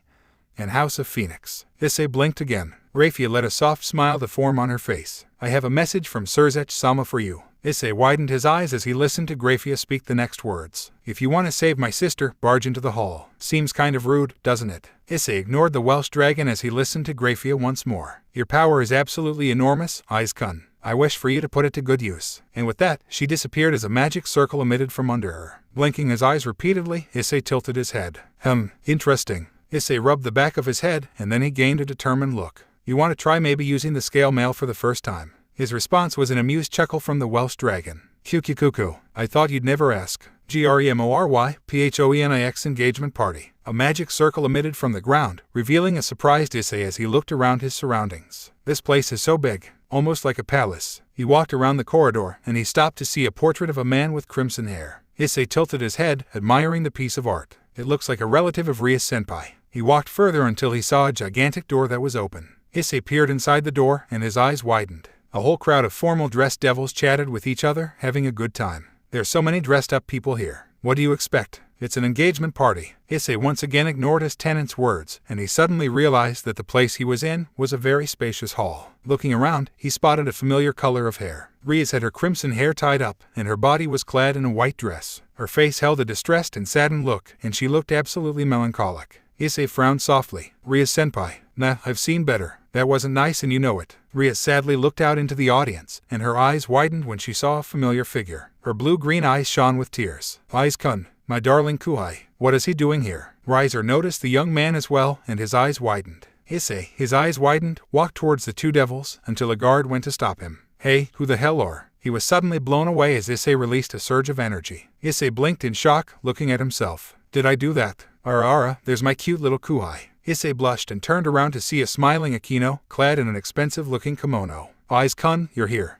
Took you long enough. Issei also noticed Hyoudou and Karniko looking at him with a smile and a motionless look, respectively. Thank you guys so much. Riser scowled and pointed to Issei. What the hell are you doing here? Issei frowned at the Phoenix Devil, and then his frown turned into a determined look. I've come to give Ria-senpai her happiness back. Rias widened her eyes in shock, and a full blush reddened on her cheeks. Aiz-kun, interesting. You really are something, Issei Hyoudou. Issei looked up to see a man with crimson hair and blue eyes walking towards him. The young man blinked in curiosity. He looks like Ria-senpai. Well, a male version. Oni-sama, Rias asked. Surzech Lucifer smiled as he paused in front of Issei. I wanted to witness the power of this young boy, so I asked Grafia to invite him to the engagement party. A middle-aged man spoke his opinion on this. Surzech-sama, why would do something like this? It's so irresponsible. Surzech dismissed the man with a smile. Nonsense, it's fine. The rating game that my little sister had participated in against Riser was, while entertaining, not really a fair game. Rias had no gaming experience beforehand, while Riser is a prodigy from the House of Phoenix. Issei widened his eyes, while he heard D-Drake hum in his mind. Perhaps he is aiding his sibling. A middle-aged man with crimson hair and blue eyes sent a question towards Surzech. Surzech, are you absolutely sure about this? Surzech flashed a confident smile. Unsure, father. What's the harm in making my cute little sister engagement party into a flashy one? Don't you think it will be a better event that way? The devils in the engagement halls were silent, and then Surzech turned to look at Riser. Riser, would you like to reveal your power? Riser sent a confident smirk. I don't mind. I wouldn't dream of declining a wish from Surzech-sama. Before I get married, I'll teach this brat not to interfere with events that has nothing to do with him. Surzech smiled, and he turned to look at Issei. Issei, what prize do you want if you win? Issei looked a little worried, but then he turned to look at Rias. All I wish is for Ria-senpai's happiness. So the only way for her to be happy is for her to be freed from marriage. Surzech flashed Issei a cheerful smile. Excellent. If you succeed, my little sister will leave with you. Nodding to Surzech in respect, Issei bowed his head to the devil as the latter went back to his seat. Sitting down on his seat, Surzech adopted a laid-back smile. Everyone make sure to clear back. After saying that, the devils immediately cleared the halls, standing around the spaces, watching both Riser and Issei. Issei lifted his left arm up. Boost, boost. With the boosted gear on his left arm, Issei set his face into a determined look as he faced Riser. All right, are you ready? He heard the excited chuckle of the Welsh dragon from his boosted gear. A devil who appeared as a referee looked at Riser, the Phoenix Devil, and Issei, the wielder of the boosted gear. Begin. Riser grunted as he summoned a pair of pyrokinetic wings. Glaring at Issei, he pointed to the young man's boosted gear. Your little sacred gear looks much different from before. However, that doesn't change the fact that you have little to no chance of winning. With a determined glare, Issei looked down at his boosted gear, and he nodded. Okay, are you ready? Ready as I'll ever be, partner. Now go. With a nod, Issei lifted his left arm up, and he shouted out his call. Shine. Overboost. Welsh Dragon Overbooster. The emerald-colored jewel glowed brightly, its color changing to a crimson glow. A crimson aura surrounded around Issei, and pieces of dragon armor began to meld onto his body. The armor had the shape and motif of a dragon, and green jewels covered Issei's body. The jewel of the boosted gear was present on Issei's arms, shoulders, knees, and the middle of his torso. On the back of the armor appeared to be a rocket booster propulsion. The devils looked on in shock. Rias's blue-green eyes widened in astonishment. What is that form? And how did my Kuhai obtain it? Riser also had a look of surprise on his face, and he let his question out. An armor? You manipulated the boosted gear into a physical armor. You look like a dragon or something. From above the crowd, Surzech smiled in amusement. Well, it seems that this boy has a couple of surprises up his sleeve. Let's see if he has any more tricks. Issei, now in his balance breaker form, stood still. Remember kid, when in this form, your stamina will decrease significantly. You can use this power for about 10 seconds. Alright, I understand. Ready to start the battle, Issei spread his arms out wide, and 2 tiny spheres of emerald energy emitted out his palms. Riser looked at the young man cautiously. Issei then put his hands together, combining the 2 spheres into an enhanced large size, and he shot it towards the Phoenix Devil. Riser looked on in shock, and he quickly evaded it in time. The energy sphere crashed into the halls of the engagement party, causing the ground to shake in tremors. What the hell? Exclaimed Riser. 9 seconds. Not wanting to waste time, Issei quickly charged towards Riser, and the Phoenix Devil narrowed his eyes before lifting his fist. Issei lifted his fist as well, and the two clashed their fists together, creating an impact so powerful that it shook the halls in tremors. The devils struggled to keep their balance, and they successfully kept it. One devil was holding a video camera, and he held a wide grin. This is better than daytime television. 8 seconds. Riser narrowed his eyes as he and Issei backed away from each other. A rainbow-colored aura surrounded the Phoenix Devil, and his wings grew to a larger size. Issei stood in a battle stance, ready for what came next. His energy increased a lot. A whirlwind of flames surrounded the Phoenix Devil and the halls of the engagement party. Issei looked over to see some devils forming barriers in order to shield themselves. If some of the devils are trying to put barriers around themselves, then Riser's flames must be powerful. Brett. Issei turned to look back at Riser, who was glaring darkly at him. 7 seconds. Firebird and Fenghuang. The hellfire of our clan that was praised as being that of a phoenix. Taste it with your own body and turn into ashes. After declaring that, Riser rushed towards Issei, who set himself into a defense stance. The fire of the phoenix can leave some scratches of the scales of dragons. I would suggest you avoid being hit by its flames. Narrowing his eyes within his scale mail, Issei raised his fists and charged towards the Phoenix Devil, and their fists collided with each other's face, shaking the halls from their power clashing. Backing away from each other, Riser and Issei charged towards each other, exchanging punches. The two were able to get some hits on the other, and they backed away once more. Riser narrowed his eyes, and he pointed to Issei. If you didn't have that damn armor, then I would have easily wiped the floor with you as soon as my fist reached you. If you were to take your gauntlet off, then our powers would be drastically far apart. Cuckoo. He's half right. You still have the inherited power from the pre-existed being in your disposal. With that power, your stats are far more enhanced compared to this turkey. With the being's abilities, the gap between you and Riser is extremely wide. I know, but there's another way to win. I know there is, and it's in my hand. Narrowing his blue eyes darkly, Riser charged towards Issei once more, but was unprepared as Issei unexpectedly punched him in the face. The Phoenix Devil, wincing from the impact, backed away. What the hell did you? He then coughed out a spittle of blood, and he covered his mouth. What the? He muffled. He looked towards the young man encased in his dragon armor, and he opened his hand, revealing the object to the Phoenix Devil. A cross. The devils looked on in terror as they saw the holy cross in Issei's palm. Aren't you a smart one? If a devil is weak against a holy cross, then that means an empowered holy cross can be used against a Phoenix Devil. Riser growled, and shook a fist at Issei, and then his eyes widened, looking at Issei's left arm. His left arm ... it's continuously pulsing with energy. The armor looks like it's inorganic, but his arm. His eyes widened further. Riser clenched his fists. Why is your left arm pulsating? And what happened to your power? The turkey seems to be a little ruffled. Issei lifted his head up and looked directly at the Phoenix Devil. Riser, I sacrificed my left arm to the dragon that lives within my sacred gear. So your arm was replaced by a dragon's arm. Don't you know that your left arm will never return to normal? Issei nodded to the Phoenix Devil. I know, and that's a risk I'm willing to take. Like I said, you could always use the inherited power to just will your human arm back. 4 seconds. Riser gritted his teeth. You're insane, and for the first time, I'm a little wary of you, Brett. Riser narrowed his eyes as he increased the aura of his flamed wings. I'm going to beat you with everything I have, you stupid brat. He rushed towards Issei once more, his body and his surroundings covered by fire. Setting himself into a battle stance, Issei rushed towards the Phoenix Devil, clenching his fist back with the cross inside. The two enemies crashed their fists together, and a flash created from the collision blinded the devils that were witnessing the fight. Riser shouted out in pain as he clutched his face, bleeding from the cross. Issei backed away from his opponent. All right, this is it. What are you planning? His question was answered when Issei summoned a small bottle that contained holy water. Crushing the bottle instantly, Issei absorbed the liquid and manipulated it into the form of a sphere, while simultaneously charging an emerald sphere of energy. Wiping the blood from his mouth, Riser looked on in shock. What's he doing? Manipulating the liquid and combining it with the emerald sphere, Issei cupped the combined energy to his side. Issei began to yell as a multicolored aura began to surround him, and he thrust his hands forward, releasing a powerful energy beam. His eyes widening in surprise, Riser flew away from the beam before realizing that Issei was manipulating the projectile. Shit! Riser flew away again, and Issei enhanced the speed, allowing it to target the Phoenix Devil indefinitely. Riser was caught off guard, as suddenly Issei charged at him and punched him in the stomach with the cross in his hand. Riser screamed in pain as he was distracted, and Issei flew down just in time to avoid his own blast. Riser let out a cry of pain as he was engulfed by the energy beam. The Phoenix Devil slammed onto the ground as he writhed in pain. Issei stood where he was, looking down at the Phoenix Devil. Impressive. You used holy water, didn't you? I picked it up before we came to the engagement party. I thought it would be a big help. I guess I was right.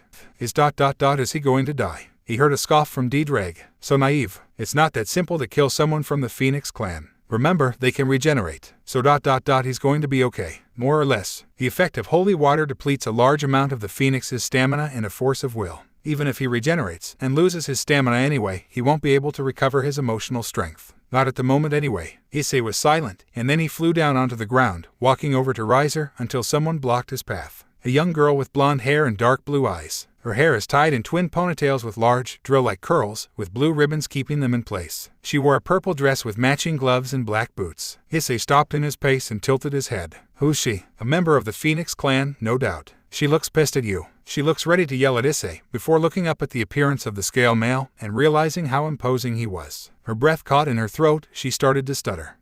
Never mind, she's scared of you. Issei nodded his head, and he straightened himself as he spoke to the young Phoenix Devil. Don't worry, I'm not going to do any more damage. Riser looks like he's taken enough hits to his durability. The battle's over. The scale male armor disappeared from Issei's body, with the only thing left on was the dragon arm. The girl looked up in shock at the young man who had defeated her brother, and she gulped down a lump in her throat. Outside of the battle, Rias had her hand on her chest, her blue-green eyes watering with tears. My Kuoh, thank you so much. Well, it was definitely worth watching. But it seems like the match is over. Rias turned around to see her older brother with a smile on his face. At the battlefield, the ground started to shake, and the scenery started to change. Issei blinked in confusion. What's going on? He looked up as he saw the young girl carrying Riser away. Listening to the Welsh dragon's words, Issei charged an aura and levitated up into the air as the scene around him began to change into a distorted space-like color. Why is the scene changing? Eyes Kun. He turned around and was unprepared when he was tackled by elated Rias. Blushing furiously, Issei was embraced by the crimson-haired devil, with her hands gently on the young man's cheek. My precious Issei, thank you so much, my Issei. Issei was caught off guard when Rias claimed his lips in a loving kiss. His face gained the color of a bright red cherry tomato. Kyukikuku. Host, you lucky bastard. Issei was still as his lips were claimed by daughter of the Gremory clan. Right next to them, Issei Hyoudou and Kaneko flew up, bat wings present from their backs. Ara, how unexpected. Looks like Rias has already claimed Eyes Kun. Ufifufu. Well, he's my cute Kuoh as well. I hope Rias doesn't mind sharing. Akino giggled in amusement. It's amazing. Eyes Kun already unlocked his sacred gear. I never expected this. Hyoudou smiled as he looked at Rias and her Kuoh. He's strong. A very strong person. He's so shy, I just assumed he was a weakling. But now he's proven me wrong. Kaneko looked upon the couple with her emotionless look. Rias gently rubbed the still shocked Issei's cheek lovingly, and she hugged him tighter. Rias held up a paper with a magic circle symbol, and a four-legged beast with wings appeared. Issei tilted his head in curiosity. It's called a griffin, Akino said. Issei turned around to see her smiling. Eyes Kun, would you like to take Rias back to the club room? Issei blushed again, and he heard a chuckle from Rias. Would you, my precious Kuoh? Issei looked at the crimson-haired devil nervously. Brat, don't just stand there. Say yes. With a gulp, Issei nodded. Yeah, of course I will. With a giggle, Rias sat up top of the griffin, then Issei joined her, and with a pull of the griffin's restraints, the two journeyed off to the Occult Research Club. Watching them from the rooftop were Serzech and Grafia. Serzech had an unreadable look on his face, while the maid looked at him curiously. I never anticipated that the Welsh dragon would arrive to this world. Grafia looked over to the Mau, and she sighed. Perhaps his encounter with the vanishing dragon is not too far ahead.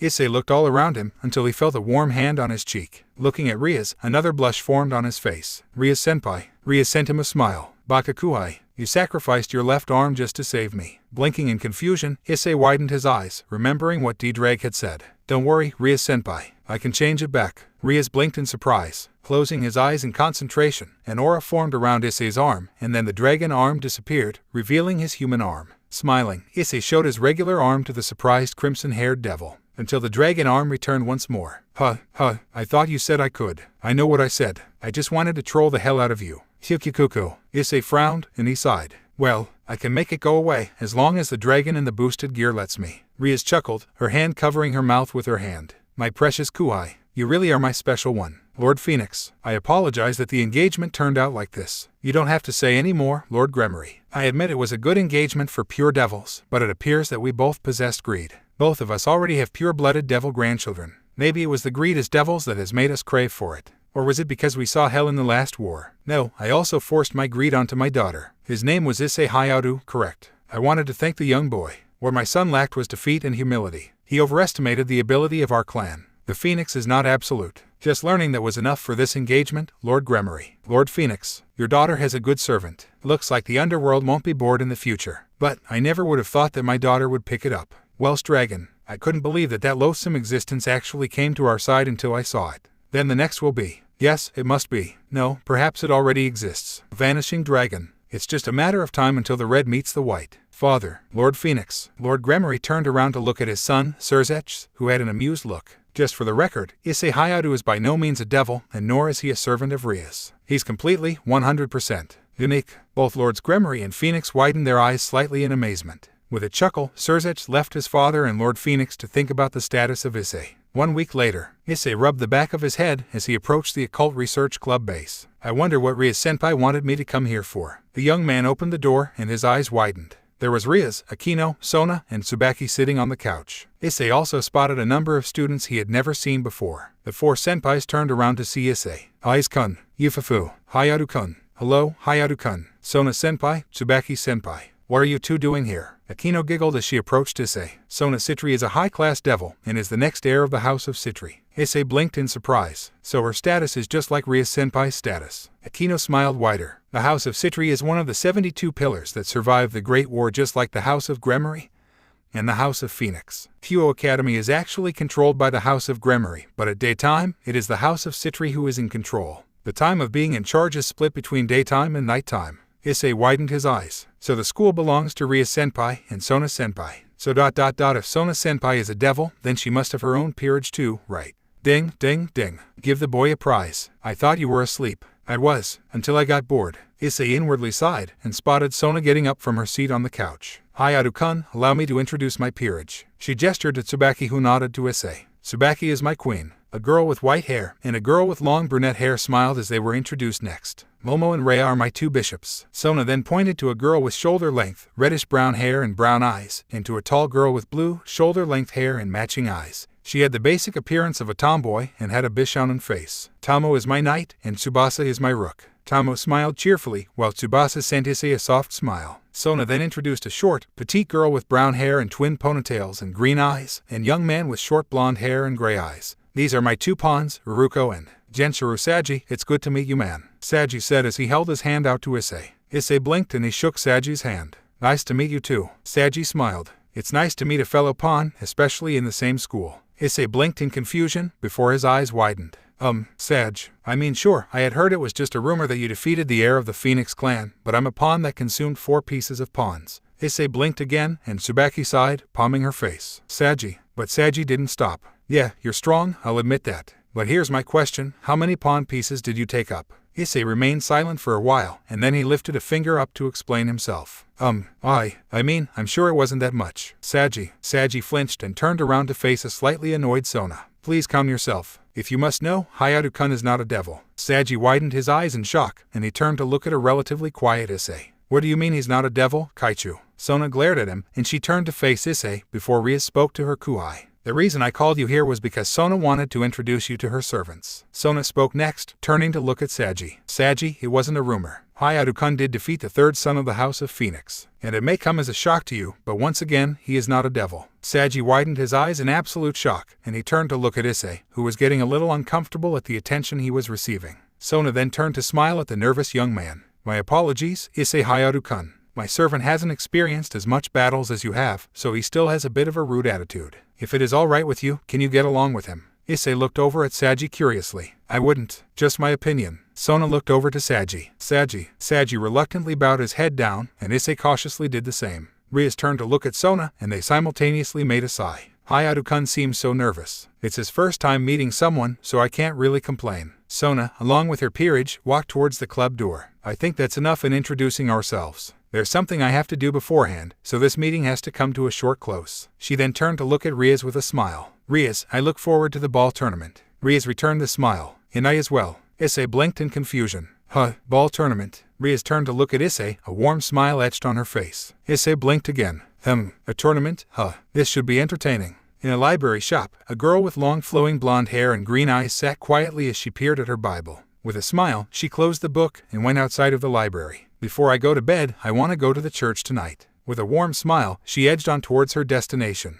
In only 10 minutes, did she manage to find the church, or former church. Huh, what happened? Please help me. The girl turned around to see a gentle-looking handsome young man with blonde hair. The man appeared to be greatly injured, and he walked slowly towards the girl. The girl's eyes widened in shock, and she went over to help the man. What happened to you? I was trapped under the remains of the church, and it took me a while to get out. Could you please help me? The girl, overwhelmed with pity, nodded in sympathy, and she lifted her hand up, revealing 2 silver rings with blue-green gems. A green aura emitted from the rings, and she went to reach for the man. Unbeknownst to her, the man's grimace started to form into a grin. Hey, what are you doing here? The two looked up to see 4 people with black crow-like wings. Rainier, Calawarner, Donasik, and Middle looked on in annoyance as they peered at the young girl about to heal the man. Donasik narrowed his eyes. The noble devil, Deodora Esteroth. What the hell is he doing here? Deodora narrowed his eyes sharply. Shit, 4 fallen angels. Middle went to speak with the girl. Hey, whatever you're about to do, don't heal him. He's a bad person. The girl looked up in shock. What do you mean? I never would have imagined Ria-senpai and Sona-senpai playing tennis. They're really putting their all into the game. From the sidelines, Issei watched Rias go against Sona in a tennis match. His eyes were widened in amazement as he watched his 2 senpais go at it. Yifufufu. Enjoying the game, Aiz-kun. Issei looked over to see Akino smiling warmly at him. The young man rubbed the back of his head nervously and looked ahead. Why yeah, I guess, Akino-senpai. Yifufu. It's wonderful that we can see a match between high-class devils. Rias smirked at her friend. Here I come, Sona. Sona returned the facial gesture. Yes, you may, Rias. Issei blinked. Wow, they're really fired up. Kaichao-wu, please win. Issei looked to see an excited Saji cheering for Sona. I guess he's fired up too. Take this, Shitori-style spin ball. Sona swung her racket, hitting the ball towards Rias. You are too naive. Take this Grimoire-style counter. Rias attempted to hit the ball with her racket, but she was too late. Saji cheered louder as he shouted out the score. 15:30. Rias sent her friend a smile. You are doing well, Sona. To be expected from my rival. Yufufu. Rias, you haven't forgotten the promise where the loser has to pay for the udon with all the toppings at Kobushia, have you? Yes, I haven't. It will be my shame if you taste that before me. That's why I will definitely win. Did you know that I have 108 styles of magic ball? I will accept that challenge. I will hit back all the balls that come into my Shitori zone. Issei blinked and tilted his head. They're so competitive. The Occult Research Club. Issei widened his eyes at the strange scene before him. Rias-senpai. What are Sona-senpai and Tsubaki-senpai doing? Rias chuckled at her Kuhai's question. In the Occult Research Club, Rias, Akino, Hyoudou, Kaneko, and Issei were watching Sona and Tsubaki kneading dough. Remember Aiz-kun, whoever lost the tennis match, had agreed to make udon. Issei blinked and rubbed the back of his head. So that's why they're kneading dough. Duh, Yufufu. Issei turned to see Akino giggling at him. It's tradition to make it from scratch. Sona rubbed the sweat off of her head and turned to look at Tsubaki. How are you coming along, Tsubaki? Tsubaki narrowed her eyes slightly as she put more pressure on the dough. It takes a bit more. Rias smiled. I suppose there's nothing else to do but to lend you 2 a hand. Sona narrowed her eyes and positioned her glasses. No, we need no sympathy from the enemy. Don't misunderstand me, Sona. We just want to make sure the udon is actually good. Right, Kaneko? Kaneko smiled. Udon is the pinnacle of flower creations. Issei rose an eyebrow. Why are they so obsessed with udon? It could be a devil thing. Issei blinked in confusion and tilted his head. Is udon really that good? Yufufu. What kind of question is that, Aiz-kun? Issei widened his eyes and turned to look at Akino to explain his reason. I was just... Hyoudou smiled as he tapped Issei on the shoulder. It's more about the rivalry between the Grimoire and the Citri clans. Rivalry? Akino giggled as she walked towards the devils, about to knead the dough. Well then, let's get started. Issei blinked repeatedly as he was witnessing something strange. I have no idea. Issei widened his eyes as he watched his 4 senpais and Kaneko jumping on top of the dough. Hyoudou looked to Issei, ready to explain it to the young man. It's an ancient tradition. What kind of tradition? Rias smiled as she set her direction to Issei. If we don't do it with our feet, the gluten from the grain won't be lined up evenly. Kaneko then explained next. It's the elasticity and viscosity. Until the pressure balances them perfectly, no true, acceptable udon may be born. Issei blinked repeatedly. I think this is the first time I've ever heard her speak more than ever. I guess she must really like udon. Twirling the knife, Sona spoke up. Now that the dough has been fully kneaded, it's time to cut it up. Yes, Kaichu, Tsubaki said as she wielded a knife as well. Issei's eyes widened when he saw the two senpais cutting the udon at a high speed. After the udon was cut, it was placed in the pot, ready to cook. Sona smiled as she peered over the cooking material. Now we add the citri specialty. Oh god, there's a specialty. Issei shrugged. Might as well see what it is. A blue magic circle emitted from above the pot, and Issei widened his eyes. She's adding magic. Typical. They're using magic to enhance the udon. Sona smirked as she looked over to Issei. Hyoudou-kun, with my magic, the soup will be more delicious. Yeah, right. Issei jumped in shock and he clutched his head, losing his balance and falling onto the ground. Sona paused in her technique to see Issei rubbing his head. Rias, Akino, and Tsubaki rose simultaneous eyebrows. Eyes-kun. Ara, are you alright? Did you trip on yourself, Hyoudou-kun? Issei frowned slightly. D-Drag, what did you do that for? For shits and giggles. Sighing, Issei got up from his spot and dusted himself off. I'm fine. Moments later, the udon was done.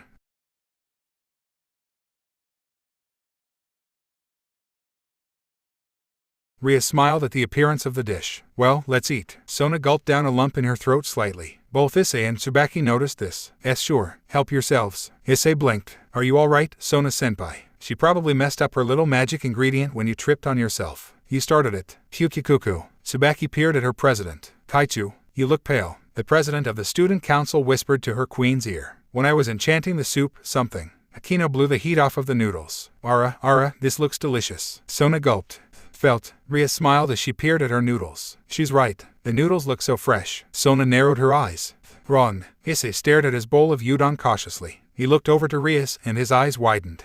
So D-Drag noticed it as well. No, it's not just you. Just checking. Indeed, D-Drag was correct as Rias's noodles started to move. Issei's eyes widened and he shakily pointed to Rias's udon. Rias-senpai. Rias paused in her attempt to eat and she turned to look at Issei. Yes. Issei pointed to her udon, and Rias's eyes widened in shock as her udon started to move before the noodles burst up from the bowl and trapped her, Akino, and Kaneko. Issei widened his eyes as he witnessed the girls being attacked by noodles. Issei blushed as he saw that the noodles were groping the girls very suggestively. It's not funny. Hyoudou widened his eyes as well, and he turned to look at Sona. Kaichu Sona, what is? Sona closed her eyes and fixed her glasses. When Hyoudou-kun tripped on himself, he broke my concentration, causing the noodles to come to life. I told you it was because of you. You started it. Ria shivered as she looked down at Sona. Don't just analyze it calmly, do something. Issei frowned slightly. D-Drag, isn't there something we can do? Yeah, do nothing. D-Drag, Hyukikuku. With a sigh, Issei lifted his hand up, and an emerald sphere covered Rias, Akino, and Kaneko, causing the noodles to disintegrate. Guiding them safely to the floor, Issei sighed in relief. That was close. Buzzkill. Quiet you. Make me. Ria smiled as she looked over to Issei. Arigato, my cute kuai. Akino smiled as she approached the now nervous Issei and patted him on the head. Yufifufu. Arigato, Eyes-kun. Kaneko looked over to Issei and offered him a nod. Happy that the problem was now over, the members of the Occult Research Club, Sona, and Tsubaki left the club room, with Issei being the only one remaining. Sighing in exhaustion, Issei sat down onto the couch. Issei frowned slightly. It was not, and you know it. Seconds later, the club door opened, revealing Tsubaki with a bowl of udon and a pair of chopsticks in her hands. Issei blinked in confusion. Tsubaki-senpai. Maintaining her serious look, Tsubaki walked over to Issei and sat on the couch next to him. Issei tilted his head. Tsubaki quietly picked up the pair of chopsticks, caught a piece of noodle, and held it out in front of Issei. Issei widened his eyes further. Interesting. Tsubaki-senpai. Tsubaki narrowed her eyes slightly, and she looked away. Kaichu had served udon with her own magic properties before. This interested me, so I used my own magic to make this udon earlier. There was not enough time to serve my version when Kaichu made hers. Issei blinked repeatedly, and then Tsubaki set her gaze up to Issei, a light blush on her normally stoic face. I would like for you to try my version, and to give me your critique, Hyoudou-kun. Issei blinked and tilted his head. I know what she means. It's just that Tsubaki-senpai seems so serious all the time. I never would have expected her to act like this. Well, you certainly are one lucky shy bastard. Better answer her, she's staring at you like a hawk. Issei quickly dismissed his conversation with D-Drag and nodded to Tsubaki. Sure, Tsubaki-senpai. He went to reach for the chopsticks, until Tsubaki edged the chopsticks away from Issei's reach. The young man blinked in confusion. Tsubaki-senpai. Tsubaki's blush appeared to redden more deeply. It is too hot. I would prefer it if I feed the udon to you. Issei's eyes widened, and he heard a chuckle from D-Drag. Hyukikuku. Well, looks like you certainly are lucky. Gulping down a nervous lump in his throat, Issei nodded and opened his mouth. Now having his permission, Tsubaki guided the chopsticks containing some noodles and fed it to Issei. Savoring the taste, Issei's eyes widened, and he smiled at Tsubaki. It's delicious, Tsubaki-senpai. It's really good. Her blush growing brighter, Tsubaki narrowed her eyes slightly and dipped the chopsticks into the udon and held it out to Issei once more. Accepting the offer, Issei engulfed the noodles. He made sure to savor the taste. Why didn't Tsubaki-senpai tell Ria-senpai that she had made some udon earlier? Hell if I know. Go ask her. She's right in front of you. Issei looked at Tsubaki and he tilted his head. Tsubaki-senpai, if I may ask, why didn't you serve your version to the occult research clue? He was cut off when Tsubaki shoved another piece of udon into his mouth. Tilting his head, but at the same time liking the taste, Issei wisely kept quiet. The blush on Tsubaki's cheeks rose again, and she waited for Issei to swallow the noodles. Thanks again for the udon, Tsubaki-senpai. It was really good. The blush returned to Tsubaki's cheeks, but she forced it down and nodded. Your critique is appreciated, Hyoudou-kun. Perhaps we could do this another time. Issei smiled and bowed to his senpai, who nodded and walked out of the door of the club. Issei smiled wider, and he put his arms behind his head. Whoosh. Issei frowned as he detected numerous energy signals.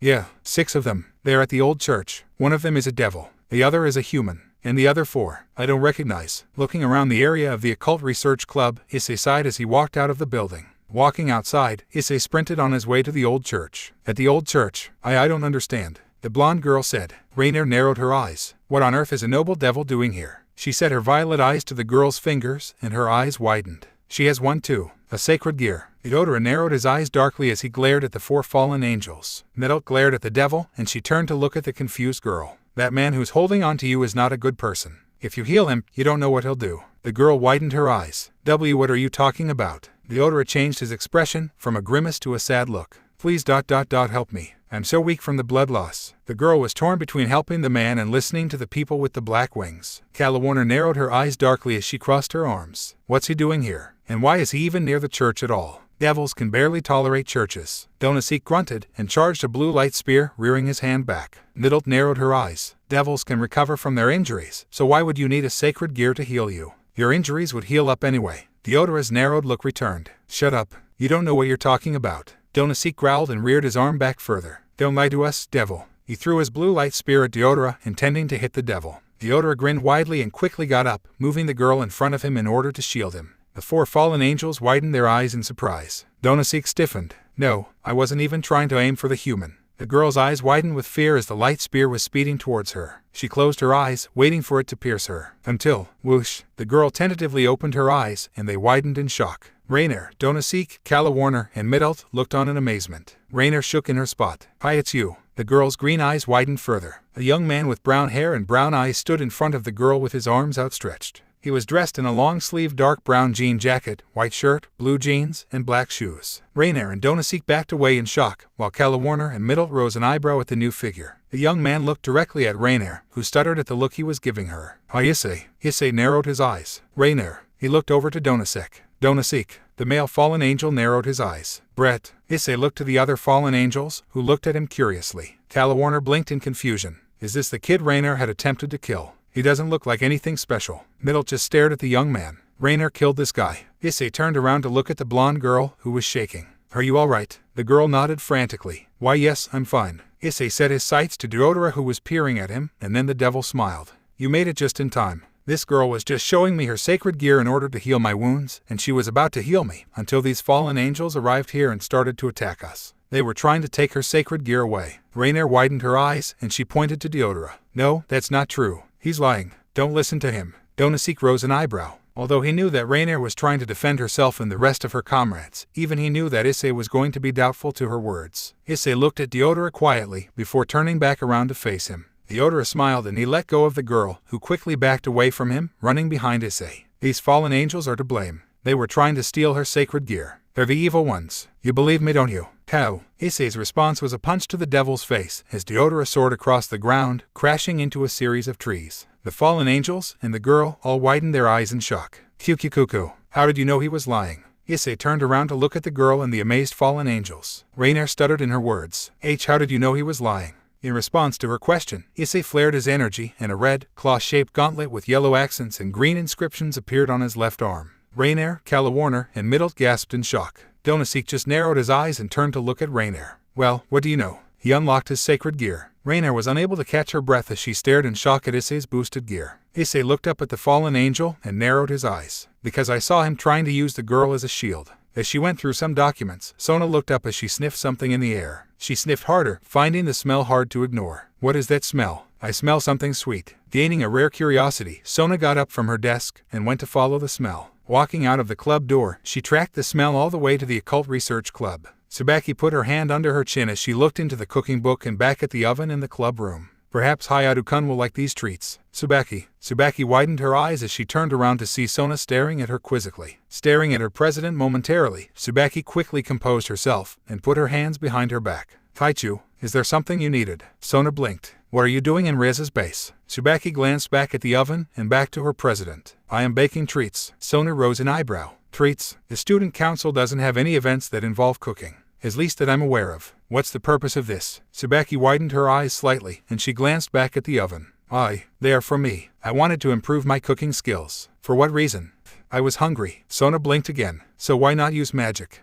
I wanted to bake the treats from scratch. The president and vice president were both silent, staring at each other with different expressions. One was puzzled and a little suspicious, and the other was composed yet hesitant. Violet eyes against light brown eyes. Finally, Sona just shrugged. I suppose I'll accept your answer. Just clean up whatever mess you made in here. Tsubaki, happy that Sona had accepted her answers, nodded to her. Yes, Kaichu. Walking over to the club door, Sona opened and stared after Tsubaki before narrowing her eyes and exiting the club. After making sure Sona was gone, Tsubaki sighed. She looked over to the oven, waiting for the treats to end. Hopefully these treats will bake soon. At the old church, Issei stood silently, wielding the boosted gear to his side. He looked to see Deodora lifting himself up and dusting himself off. The devil maintained his gentle smile, and then he looked at Issei's left arm. So, a filthy dragon had the gall to punch a noble such as myself. Issei narrowed his eyes. If using a girl as a human shield is noble, then you and I clearly have different definitions of the word. After saying that, the wielder of the boosted gear emitted a burst of silver-colored energy. Rainer, Donasik, Calla Warner, Middelt, and the girl looked around in amazement as they noticed the environment gaining iridescent colors. Deodora appeared unaffected, still smiling.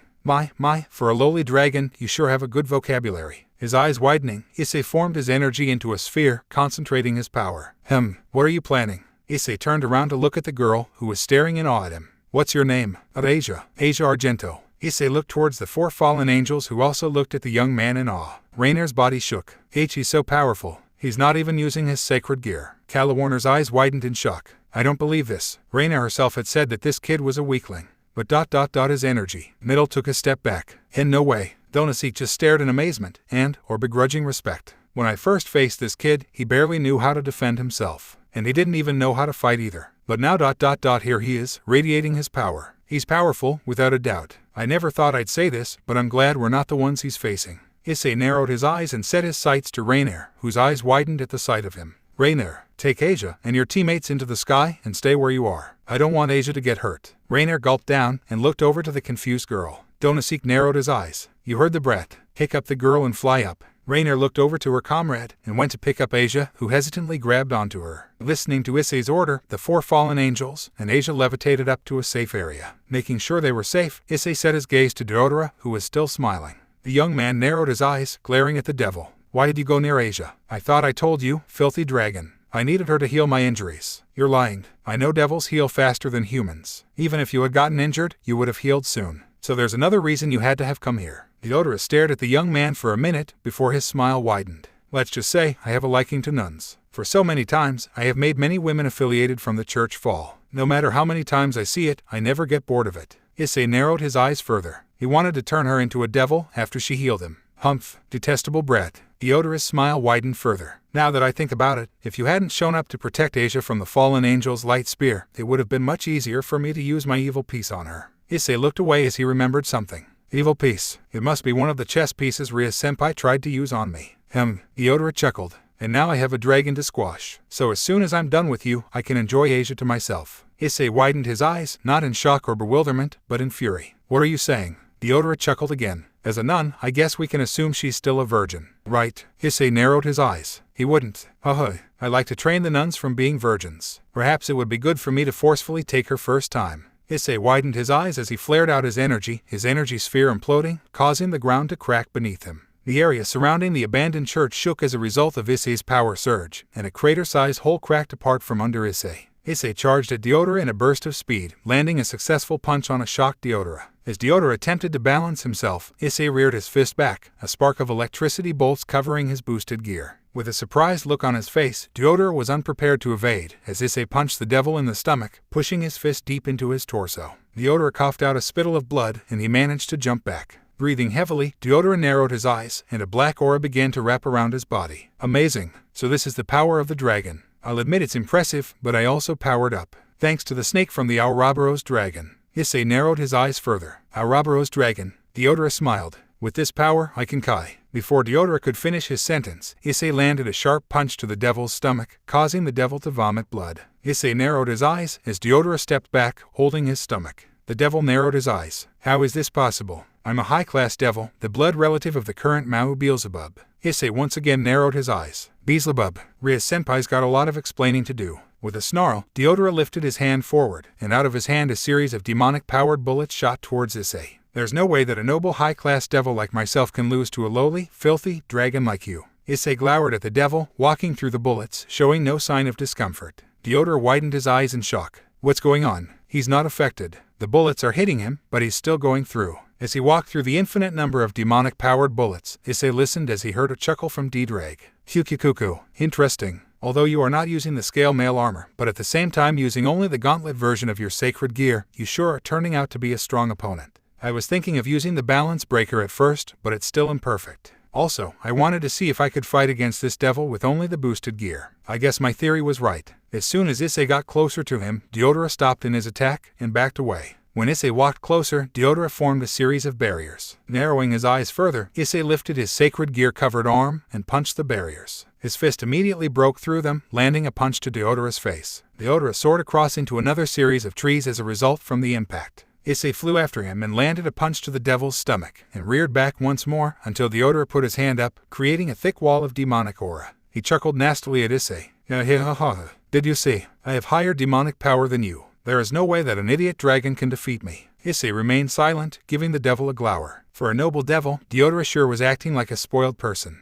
Wanna use scale mail? Just for the hell of it. There's no reason to. Besides, it's imperfect. I'm aware. But it would be funny. We could have the opportunity to troll him with the balance breaker. By we, you mean only you would get the satisfaction of trolling him. Exactly. Sighing with a frown on his face, Issei walked away from the devil, who shot the young man a confused yet indignant look. Hey, where are you going? This fight's not finished. Issei stopped in his walk, and turned around to glare at the devil. You're right, Deodora. The fight's not done, not by a long shot. It hasn't even started yet. Lifting his boosted gear-covered arm up, Issei shouted out his call. Welsh Dragon Over Booster. Welsh Dragon Balance Breaker. A dark crimson aura enveloped Issei as dragon armor began to form onto his body. The armor shined in the night, with green jewels of the boosted gear covering Issei's body. Immense power flowed throughout his body. Rainier, Donasik, Calawarner, and Middle dropped their jaws open in absolute shock. I can't believe it, exclaimed Rainier. That's that's his sacred gear, questioned Calawarner. Oh my gosh, said Middle. I knew the brat was strong, but I never would have anticipated this strong. I said it once, and I'll say it again, I am glad we are not the ones he's facing, shouted Donasik. Asia just looked at the armored Issei in amazement. He's he's amazing. Deodora now regretted having to cross paths with Issei. In his eyes, Issei was just a low-life, filthy dragon. But now let's just say he was not taking this power from Issei well. Remember, 10 seconds. I remember. Deodora stared in shock at Issei. With a burst of speed, Issei charged forward and reared his fist back, a surge of crimson electricity bolts covering his armor. He punched forward, causing the wall to immediately break apart from the impact. His demonic wall shattered. Deodora stiffened as he stared at Issei in his balance breaker form. Shuddering, the devil lifted up one finger, hesitating in his words. I'm sorry. 7 seconds. Issei grabbed the devil's hand and pulled Deodora towards him, headbutting him in the face. Crashing against the tree, Deodora was unable to evade Issei's punch to his face, causing the devil to crash onto the ground. Struggling to get himself up, Deodora narrowed his eyes darkly at the young man. This can't be. There is absolutely no way I can lose to an idiotic dragon. Boy, he sure hates you. I think he's talking about you, D-Drag. Shut up. 5 seconds. Deodora lifted his hand. A series of circular sharp objects embedded with demonic energy appeared around Issei. The objects pointed towards Issei and shot at him with the speed of a missile. Issei glowered, and he formed a silver sphere, preventing the demonic sharp objects from impaling him. Deodora widened his eyes. Issei walked towards the devil, who tried to add more of the attack. However, the missile-like objects still could not penetrate Issei's energy sphere. Wanting the devil to quit his attempt, Issei kicked Deodora in the thigh. Ouch. 2 seconds. Deodora squinted his face in a painful look and narrowed his eyes. He lifted his hand up and gathered a pool of demonic energy. Issei stood where was, motionless in his stance. With a twisted smile, Deodora shot his demonic power in the form of a massive beam, completely engulfing Issei in the attack. Deodora smirked and chuckled. It's true, a pathetic dragon should never have been able to harm a noble devil such as myself. He was so engrossed into his clear victory that he failed to notice an energy sphere the size of a beach ball was emitting through the smoke. Glowering at the devil, Issei shot his emerald dragon shot towards the devil, who could only gasp in shock as he was obliterated by the massive energy blast. The smoke cleared, revealing Issei in his scale male form. The dragon armor disappeared, leaving Issei with the boosted gear on his arm. Narrowing his eyes, Issei looked around. There's someone else here. Well, this is a surprise. Widening his brown eyes, Issei turned around to see an unfamiliar man wearing light armor with a cape floating above him. Issei narrowed his eyes further. His energy, it's greater than Deodora's. The man smirked darkly at Issei, and he crossed his arms, floating down onto the ground. Interesting. It amazes me that a boosted gear, a mid-tier Longinus, would be able to kill Deodora. Issei glowered at the man. Who are you? The man chuckled. That ... is what you will find out in due time. He looked around his surroundings, smirking. It appears that Deodora had underestimated you. Issei just stared at the man, who chuckled again. A magic circle appeared below him, and he bowed mockingly. We'll meet each other again, boy. The magic circle glowed brighter, and then the man disappeared. Narrowing his eyes, Issei walked back to the area surrounding the church and looked up to see Rainier, Donosik, Middlet and Calawarner, and a slightly tired Asia. Issei was hesitant about bringing the 4 fallen angels and Asia to his home, as he knew it would take a long time to persuade his parents. But much to his and the fallen angels' surprise, Mr. and Mrs. Hyoudou were just glad Issei had managed to make some friends. It had turned out that the fallen angels had been cut loose from their leader known as Azazel and had no place to go. For Asia's case, her mother abandoned her and was raised in the church, and since the church was destroyed, the nun also had nowhere to go. You guys can sleep in my room. Rainier, Donosik, and Calawarner widened their eyes. The fallen angels were all present in their human disguises. Rainier was in the form of Yuma Amano. Calawarner changed her uniform and was dressed in a black shirt and black jeans. Donosik just changed his appearance in order to appear a bit younger. Middle didn't really have to change anything about her appearance, since she already looked like a child to begin with. Changing their names only in front of Issei's parents, Rainier went by Yuma, Calawarner went by Kumi, Donosik went by Takatora, and Middlet went by Tatsumi. Middlet and Asia were asleep on Issei's bed, softly fighting for the covers. Grabbing 2 mattresses from his closet, Issei laid them on the floor. Looking at each other, Rainier and Calawarner quickly claimed the 2 mattresses for themselves, leaving an annoyed Donosik. He narrowed his eyes towards Issei, who returned the same facial gesture. Where am I supposed to sleep, Brett? Frowning at the fallen angel, Issei pointed behind himself. In the closet. Donosik widened his eyes. What? No way in hell. Don't tell me you don't have another mattress. I would be lying if I said I did. Either sleep in the closet, sleep on the floor, or you sleep outside. Guess which one he chose. As Issei stood up near his window, he narrowed his eyes. Who was that guy? His demonic energy. It was dangerous. I think even more than Rias-senpai. The young man sighed and looked at his 5 guests sleeping in his room. He heard a knock on the door from the closet. Blinking, Issei opened the closet door, revealing an annoyed Donosik. Issei rose an eyebrow. What's wrong? There's no pillow in here. They both stared at each other until Issei shut the closet door in Donosik's face. 2 days later, Issei rubbed the back of his head as he walked over to the Occult Research Club. He opened the door and his eyes widened. Rias, Aquino, Hyoudou, and 2 other familiar people. Grafia-san, Surzech-san. Surzech, Lucifer, and Grafia Lucifuge turned around to see a surprised Issei, and they smiled. Surzech approached Issei. Ah, Issei Hyoudou. It's so good to see you again. He held out a hand. Issei nodded to the Mao and shook his hand. What are you guys doing here? Surzech was about to reply until his little sister interrupted him. Oni-Isama's taking off work to come visit. I appreciate it, but you can't treat a devil in a special way. Surzech shared an eyebrow-raised glance with Issei, and then they shrugged. Surzech smiled. As I was saying, I work at Kuoh Academy. I was deciding whether to conduct the conference between the 3 factions in this school. Issei widened his eyes. Meeting of the 3 factions. In this school. Issei remained in the Occult Research Club room, pondering while sitting on the couch. Blinking for a moment, he sat up as he smelled something. What's it smell? It's in this room. Issei looked around the room, and he went over to Rias's desk to find a sealed plate full of star-shaped chocolate chip cookies. Tilting his head, Issei picked up the plate, seeing a note on it. For Issei, he blinked in confusion, before smiling. Ah, arigato, Tsubaki-senpai. Unbeknownst to him, a blushing Tsubaki was against the club door, watching Issei eat one of her cookies. When she saw him smile, her blush brightened, and she quickly walked away from the club door. Making sure to save the cookies for later, Issei wrapped the treats to seal them, and he walked out of the Occult Research Club, whistling a tune. As he walked next to the building of Kuoh Academy, Issei widened his eyes as he saw a glint of silver. A young man with dark silver hair and light blue eyes was peering up at Kuoh Academy. Issei blinked in confusion. Who is he? The white guy. Issei blinked in response. What? The young man noticed Issei and turned to look at him, walking over to him. It's a nice school. How long you been here? Issei blinked again. It's my first time coming here, actually. I'm actually a new student here. The young man rose an eyebrow. Peering at Issei, the young man straightened himself. My name is Vali, the Vanishing Dragon. Issei widened his eyes. Vanishing Dragon. Vali chuckled. This is the first or second time we meet here, huh, Welsh Dragon. Issei Hyoudou. Issei just stood in shock. Is this who Didrag was talking about? Vali pointed to Issei. Issei Hyoudou, what rank do you think your strength is in this world? My strength? Well, for boosted gear I can only do the imperfect version of the balance breaker, and then I have the inherited power Didrag told me about. But does Vali know this about me? Issei rubbed the back of his head. I'm not sure. Vali explained it to him. Counting from the top in your condition of the incomplete balance breaker, it would be a 4-digit number between 1000 to 150.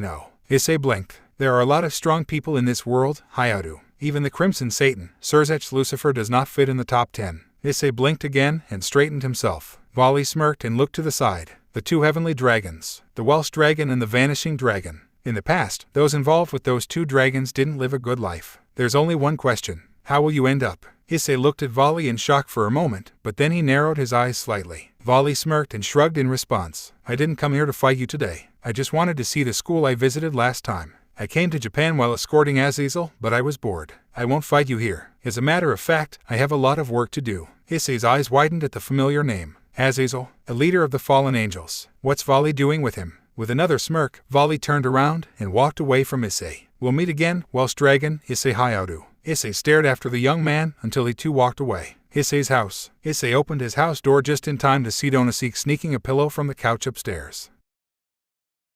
Donasik turned around and glared at him. It's uncomfortable in the closet. I can't sleep. Well, you should have thought about that before Rainier and Calawarner grabbed the 2 mattresses 2 nights ago. I thought there was going to be one more. Well, you thought wrong. With a huff, Donasik angrily threw the pillow back at Issei, who caught it effortlessly and threw it back on the couch. Hearing Donasik stomp upstairs, Issei sighed and sat on the couch, clasping his hands together. Vanishing Dragon. Yes, Issei looked up. When you were talking about the 2 dragons in the war, you meant you and the Vanishing Dragon, didn't you? The Vanishing Dragon is my counterpart existence. Years ago, we were rivals, and it seems that many years later, you and Vali are the rivals of destiny. Issei shook his head. This is so bizarre. Do you remember what your rival's name was? Albion. Azazel, do I have to attend tomorrow's conference as well? Azazel turned around to look at Vali with a smile. Of course, Vali, since you are the Vanishing Dragon. Vali stared at him for a moment before looking away. Hey, Azazel, our war's not going to occur anymore. You sure love battling, don't you? You sure got attached to an ideal dragon. You're the type that won't live long. That's fine. I don't have any interest in living long. Just, I feel regret being born in this age. A world without God. I wanted to try to defeat God. That's really like the Vanishing Dragon. And, after defeating all the strong guys, what will you do? I'll die. I don't have any interest in such a boring world. One day later, Issei widened his eyes as he saw a series of angels, fallen angels, and devil's troops blocking the new school building. Behind them appeared to be a strong barrier. Issei tilted his head before walking forward until one of the devils stopped him. What's your business here? Issei was about to speak until another devil guard interrupted him. It's you, the one that defeated Riser. Go on, let him through. Almost immediately as soon as the guard had said that, the first devil guard sighed and rolled his eyes. He moved away from Issei's path, and the young man nodded his head in thanks. He walked through the barrier effortlessly, invoking surprised glances from the guards of the 3 factions. Did he just? I thought only angels, devils, and fallen angels could pass through the barrier. I had heard he wasn't a devil. So how did he pass through it? Issei walked around the building, and stopped when he sensed many energy signals nearby. He followed the signals, and he stopped at what appeared to be a staff meeting room. Blinking, Issei opened the door, and he immediately regretted it. A series of angels, devils, and fallen angels turned their attention to a now nervous Issei, who desperately looked around to see someone familiar. He was relieved when he saw Surzech, Graphia, and some other girl. It was a girl with long, black hair tied in twin ponytails and violet eyes. Issei noticed that the girl also had a childlike body, although she had a well-endowed chest. He looked to Riaz, Akino, Yudo, Kaneko, Sona, and another person he didn't recognize. It was a girl with short, blue hair with a green fringe in the middle and brown eyes. She was dressed in a church battle outfit, which consisted of a black, skin-tight unitard with short sleeves and pauldrons, matching fingerless gloves that extended to her biceps, and thigh-high boots, all of which were adorned with straps. The girl wore this under a white hooded cloak with gold and blue accents. The girl looked over to Issei, and she tilted her head. For some reason, Issei really had a bad feeling about this girl. Issei looked to another section to see a group of what appeared to be angels. He saw a man with long blonde hair and green eyes. He had 12 gold-colored wings growing from his back. Issei tilted his head. I thought angels had white wings. Learn something every day, don't you, kid? Eyes-kun, what are you doing here? Issei turned to look at Rias, who was giving him a confused look. Issei widened his eyes before looking to the side. Why had he come today? Oh yeah, because I was supposed to get Donosika pillow today. I must have forgotten and came here instinctively. Of course I wasn't. He doesn't deserve one. Issei turned to look back at Rias, who was still staring at him. I'm sorry, Rias-senpai. I don't know why I came here. I forgot. Rias sighed. While she was happy to see her kuai, he wasn't safe in a meeting like this. Issei looked around the room once more and put his hand on the door. I'll be going now. Nonsense. Stay. We don't mind. Issei widened his eyes and he turned around to see a man with black hair and golden bangs smiling at him. He appeared to have 12 jet black wings, dressed in a black robe with ornaments and a laid-back air about him. Next to the man was Vali, who gave him a smirk. Issei looked at the two with a serious look on his face. So this is Azazel. Surzech chuckled and Issei set his sights to him. It's all right, Issei. You can stay. Issei stood silently before shaking his head. I'm fine, Surzech-sama. I have to go buy a pillow today. The male devil rose an eyebrow, but he nodded nonetheless. Immediately after seeing that, Issei ran out of the meeting room. He rubbed his head as he phased out of the barrier, surprising the guards once more. How the hell does he keep doing that? In the meeting room, my younger sister and her family. Rias bowed to the three factions. While Cockabille was attacking a few days ago, they were active during the raid.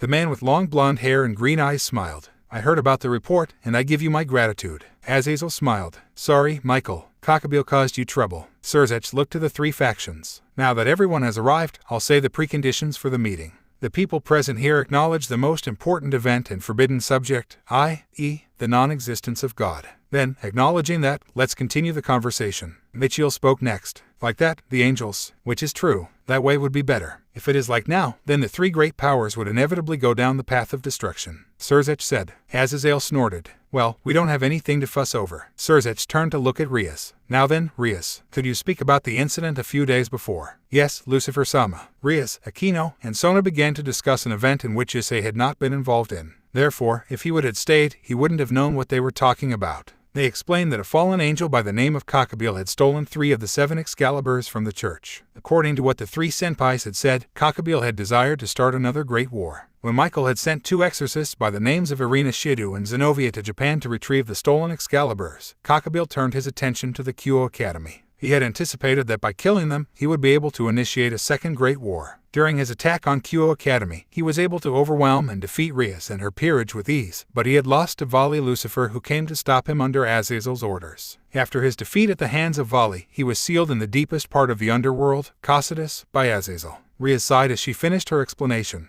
That is all. The report which I, Rias Gremory, and the household devils over there experienced. Surzech smiled softly. Good work, you may sit down. Thanks, Rias-chan. The girl with black hair and the childlike body winked at Rias. Surzech smiled as he looked over at Azazel. Now then, Azazel. After hearing this report, I want to hear the opinion of the governor of the fallen angels. Azazel let a smile cross his face. Regarding the incident a few days back, Cockabille, a leader of our central organization, Grigori, kept quiet to the other leaders, as well as to me, the governor, and acted independently. His disposal was done by Vali. After that, in the organization's court-martial, his punishment was enforced. His punishment is eternal freezing in the Kochites. He can't come out anymore. The explanation for that, everything was written in the material that was forwarded to you, right? That is all. After listening to Azazel's explanation, Michael sighed. I'm aware of the story of you personally not wanting to make anything big occur against us. Is that true? Azazel shrugged in response. I don't have any interest in wars. When Cockabille also disparaged me, don't you have the report for that as well? Surzech spoke up next. Azazel, I want to ask one thing, but why have you been gathering owners of sacred gears for the past decades? At first I thought you were gathering humans and attempting to augment your battle potential. I even anticipated you to wage war against heaven or us, but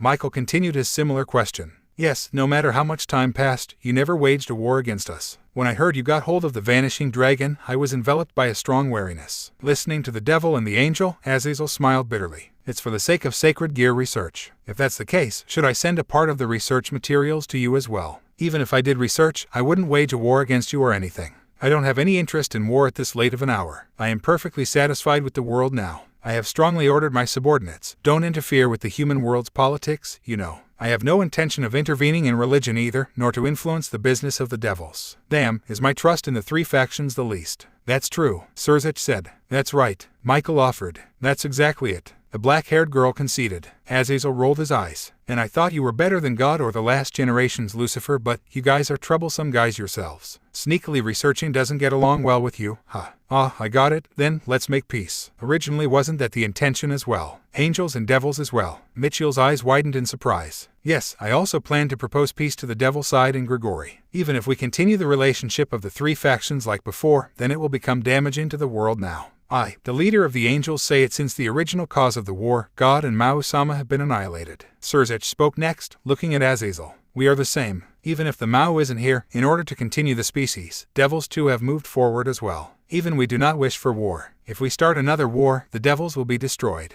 Azazel nodded in reply. You're right. If we start another war, the three factions will definitely be destroyed. And then, it will affect the human world as well, and the world will end. It's not worth starting a war. The fallen angel opened his arms. Do you think a world without God is wrong? Do you think a world without God would decay? I am sorry to say, but that isn't the case. Me and you as well are both healthily living like this. The world moves even without a God. So ... is this it? At the store, Issei sighed as he walked out of the store. I did, but he keeps trying to steal the ones from the couch. Issei walked to his house, opening the door to see Donosik, yet again, trying to steal another pillow. Here, Donosik widened his eyes as he was thrown a pillow by Issei. Now put the other one back. The fallen angel grumbled, and threw the other pillow back, and flew upstairs. Issei sighed until he felt a huge surge of energy. What was that? The white one? Issei looked confused for a minute, before his eyes widened. Vali, outside of Kuoh Academy. Vali, who was clad in a white armor, descended from the night sky. Azazel narrowed his eyes, as he stood one-armed. Now then, Vali, what will you do? Shall I go at it again? Even if I have no armor and am one-handed, I can fight with you adequately. Azazel created a spear of light and pointed it towards the vanishing dragon. Vali glanced at Azazel. But don't you think that destiny is cruel? On one hand, there is the strongest existence that one can think of with a Mao and legendary dragon like me, and on the other hand, there is the one called Issei Hyoudou who possesses a legendary dragon as well. Say what you like, but I think that this accident of fate is cruel. Azazel narrowed his eyes, before he sensed a presence behind him. He widened his eyes as he turned around. It's you. Vali looked down and he smirked. Just who I wanted to see. Issei, with his boosted gear on his left arm, narrowed his eyes as he looked all around him. He then looked up to see Vali staring at him. What's he doing? Vali smirked and pointed to himself. Issei Hyoudou. Remember my name. My name is Vali Lucifer. I'm a descendant of the previous generation's Mao Lucifer who had passed. However, I'm a child of mixed blood born from a father who was the old Mao's grandson and a human mother. I obtained the Vanishing Dragon's sacred gear because I'm half human. It was just by chance. However, I, who is a true blood relative of Lucifer and is also the Vanishing Dragon, was born. If there really is such a thing as fate and miracles, I may be that. Or am I? After he had said that, several folds of devil wings grew from his back, along with some wings of light. Issei narrowed his eyes, and he turned to look at Azazel. It's true. If there is such a ridiculous existence, it's him. He'll become the strongest vanishing dragon of among those I knew in the past and present, and probably of all time as well. Issei narrowed his eyes further and looked back up at Vali. I investigated you a little. Your father is an ordinary office worker. Your mother sometimes goes out to a part-time job as an ordinary full-time housewife. The blood relatives of both your parents are completely ordinary. There are also no ability users or practitioners who possessed power among your ancestors. Of course, your ancestors had nothing to do with devils or angels either. You really are ordinary. You were a completely ordinary male high school student until you gained your boosted gear. With the exception of boosted gear, you're nothing. Issei glowered at Vali, who chuckled at him. He doesn't know I've disappeared for a month. Boring. When I learned about you, who was so excessively boring, I laughed out of disappointment. So this is my rival. I give up. If your parents had at least been magicians, then maybe the story would change a bit. That's right. How about this kind of setting? You can become an Avenger. Issei rose an eyebrow. What's he planning? I'll kill your parents. If I do that, your personal history will become a little more interesting. If your parents are killed by a valuable existence like me, don't you think you'll be able to openly devote yourself to a solemn destiny? Yeah, I'll do that. After all, your parents will, from now on as well, live ordinarily, grow old ordinarily, and die ordinarily. The setting I spoke of is much more brilliant than such a boring life. Right? Issei remained silent, and he looked down.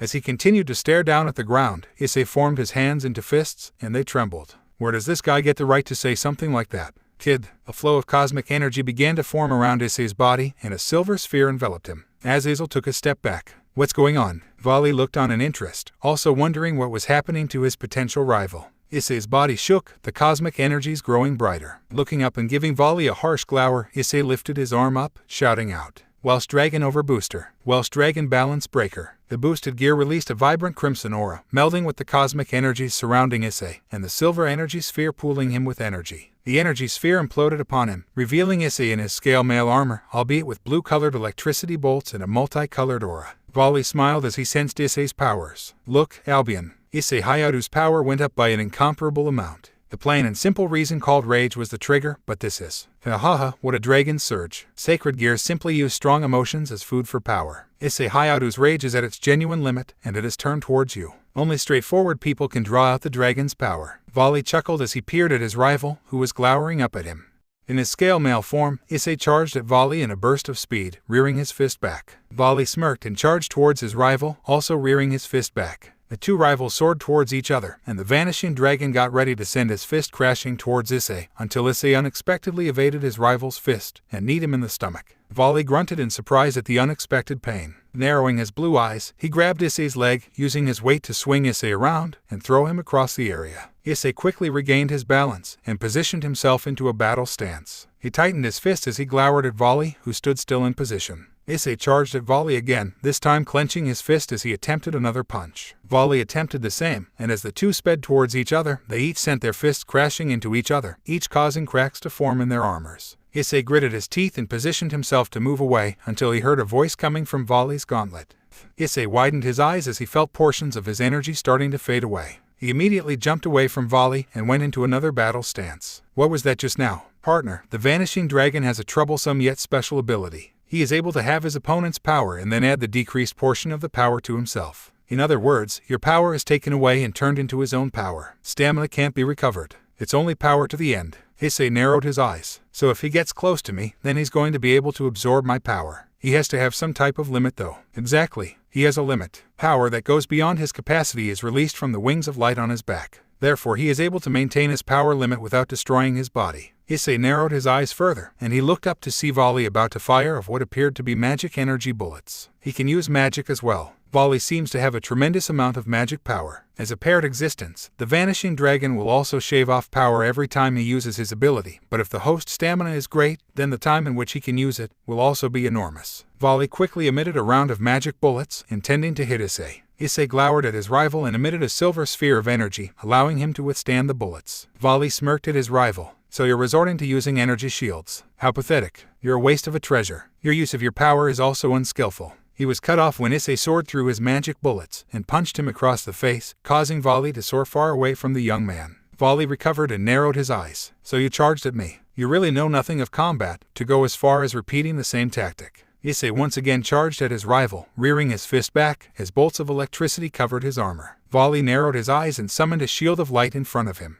Issei augmented his speed, clenching his fist tighter and drove it towards the shield of light. Volley widened his eyes as he witnessed Issei effortlessly breaking his shield and managing to uppercut him into the air. As Volley soared up, parts of his helmet began to crack, revealing his face. Issei followed after him, grabbing onto Volley's light wings. Narrowing his eyes, Issei emitted a rainbow-colored aura, forming it around himself and Volley. Issei, what are you doing? Why are you giving him your inherited power? Narrowing his brown eyes further, Issei telepathically explained his reasoning to the Welsh dragon. You said it yourself, D-Drag. The Vanishing Dragon has a limit. Remember, the Vanishing Dragon had the ability to steal his opponent's power, and while it's good for him, the amount of power he absorbs depends on his capacity on how much he can hold. If the power he absorbs goes beyond his limit, he has no choice but to dispose of the excess energy.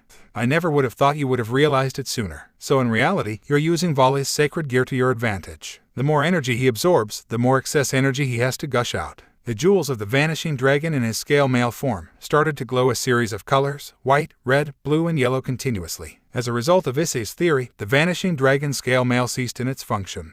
Volley narrowed his eyes and attempted to defend himself, but to no avail. He wasn't quick enough to defend himself as Issei landed a sharp punch to his shield and thrust a harsh blow to his abdomen, causing the Vanishing Dragon scale mail to shatter. Volley clutched his abdomen as he smiled at Issei, who stood still. Hahaha, amazing. My sacred gear was blown off. So you can do it if you just try. Just what I would have expected, my rival. Issei narrowed his eyes as he saw that Volley's armor started to regenerate itself back into its scale mail form. This guy doesn't give up, does he? Issei looked around his surroundings until he saw something. Something had reflected in his sight. Is that? Issei flew over to the object and picked it up. It was the blue jewel of the Vanishing Dragon. He narrowed his brown eyes. This thing must have blown out when I damaged his armor. He looked over to the armored volley. The section where the jewel had blown away from seems to have reformed as well. He looked at the jewel closely.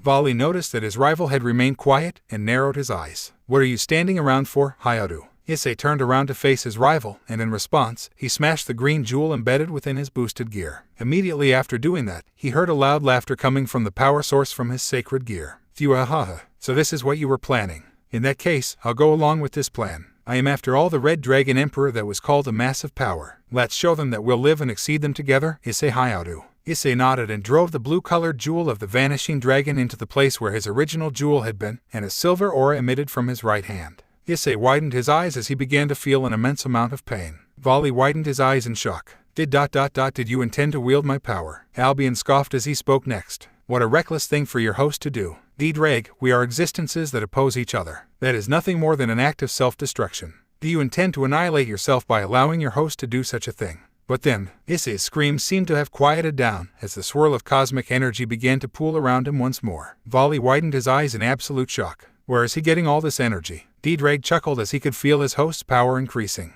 Albion, you're as inflexible as always. Over countless eons, we've been lodged in hosts and continued to fight each other. It's a repeat of the same thing each and every time. That's right, Dreg. That is our destiny. Even if our respective hosts are different, the way we fight is the same. You raise power, I steal power. The side that skillfully uses its sacred gear deals the finishing blow and it ends. This is how it always has been and always will be. Dreg gave another chuckle towards his rival. Ever since I met Issei Hyoudou, I quickly found out he was different. Out of all the hosts I've encountered, he is the most unique. Being unique is a special quality, and if there's one thing I've learned with Issei, it's that anything is possible when you're unique. Issei's right hand was shining with a dazzling white light. A pure white aura surrounded the young man's right arm as a white gauntlet then appeared on it. Narrowing his eyes, Issei clenched his right fist and loosened it. So, this is dividing gear. Impossible. Such a thing is impossible. No one knows what will happen with the fusion of opposing powers. When that is something concerning dragons, you might die, you know. No, it would be natural for you to die. Issei narrowed his eyes at Albion's exclamation, and he held up the dividing gear on his right arm. It was reckless, but I just wanted to see what would happen as a result. Perhaps, Issei looked up. What is it? The inherited power you receive from the being might be an advantage. The being wielded intense cosmic energy allowing him to manipulate matter and aspects of reality, including himself. So perhaps your lifespan will remain the same, or otherwise less shortened. Issei narrowed his eyes further. If it wasn't for that entity, I wouldn't even be alive. He suddenly heard a clapping noise, and he turned to see Volley smirking. Interesting. Then, I'll also get a bit serious. If I win, I'll have all of you and everything that surrounds you with the vanishing dragon's power. Issei rose an eyebrow at Volley's claim, before his eyes widened as Volley's wings of light increased in size. Suddenly the area began to change. Volley pointed his hand near the surrounding trees, and in an instant, the thickness of the trees halved. Issei narrowed his eyes, so he can have everything in his surroundings. Emitting an emerald sphere of energy, along with pools of cosmic energy surrounding his body, Issei charged towards Volley and landed a punch to his abdomen. The wielder of the boosted gear activated the power of the vanishing dragon, and the aura around Volley started to fade away. Volley spat a spittle of bile from his mouth, but Issei continued. He landed a sharp punch to Volley's face, causing his helmet to break apart and the wings of light to be destroyed. Issei kicked Volley up into the air and shot up towards him, tackling him with a burst of speed. Volley vomited out blood as a result of the impact, and he crashed onto the ground. Issei floated down and walked towards his rival. Volley quickly sat up and started to charge a pool of magical energy. Issei narrowed his eyes and positioned himself, charging his emerald dragon shot, adding more power in order to increase its size. The two shot their energy beams, the beams colliding as a result. Both of the rivals gritted their teeth as one attempted to overpower the other.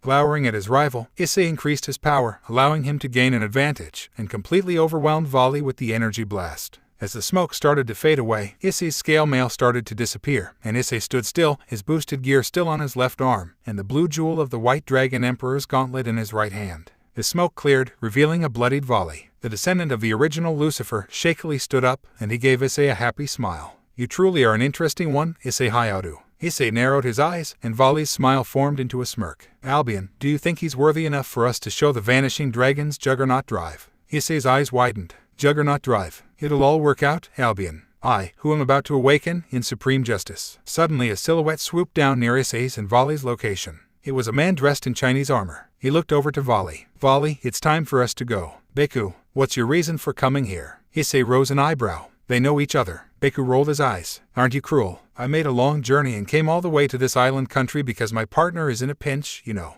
The other guys were making a fuss at headquarters, you know. Because we're joining together to fight the northern country gods, you were supposed to flee and return right away if the mission failed, right? Catalia failed to assassinate Michael, Azazel, and Lucifer, right? In that case, your observation role is over. Come back with me. I see, so it's already time. The descendant of the victorious fighting Buddha, also known as Son Goku, the monkey in the Journey of the West. Issei turned around to face Azazel. To say it correctly, he is a monkey yokai that has inherited Son Goku's power. However, it really is the end of the world if even you have joined the Chaos Brigade. No, you're the Son Goku to the Vanishing Dragon. You're also well matched. Baku chuckled. I'm different from the first generation that became a Buddha. I just live doing as I like. And with that said, a cane appeared in Biku's hand. He spun it around and pierced it into the ground. A pool of darkness spread across the ground, and it captured Vali and Biku, causing them to sink down. Issei glowered at his rival, who looked back up at him with a smirk. As the Vanishing Dragon was occupied by the blood relative of the old Mao. The enemy isn't just angels, fallen angels, and devils. Eventually we'll fight again, Issei Hyoudou. But at that time it will be even more intense. We'll each get stronger. As he finished his last sentence, he and Biku faded away into the darkness. Issei narrowed his eyes, and then he turned to look back at Azazel, noticing that he was now one-armed. What happened to you? Azazel looked at where his former arm stayed, and then he shrugged. I nearly got trapped into a self-destructed technique, so I had no choice but to cut it off. Issei frowned slightly in sympathy for the fallen angel. Azazel looked to him and he nodded. Go home, kid. I think you've had enough fighting for tonight. Pausing momentarily, Issei slowly nodded and turned around to walk away from the school. Hey, kid. Issei turned around to face Azazel. Do you still have the jewel of the Vanishing Dragon? In response, Issei held up the blue jewel in his right hand, the object shining in the light. Azazel widened his eyes slightly. Amazing. Theoretically, you have not only the powers of your original sacred gear, but also the powers of the divine dividing. Issei nodded. So now I have a portion of Vali's powers. This should be helpful. Azazel stared at the young man for a moment. I noticed that your balance breaker was incomplete. Later on, you should think about training yourself in attaining balance breaker and also train yourself with that jewel.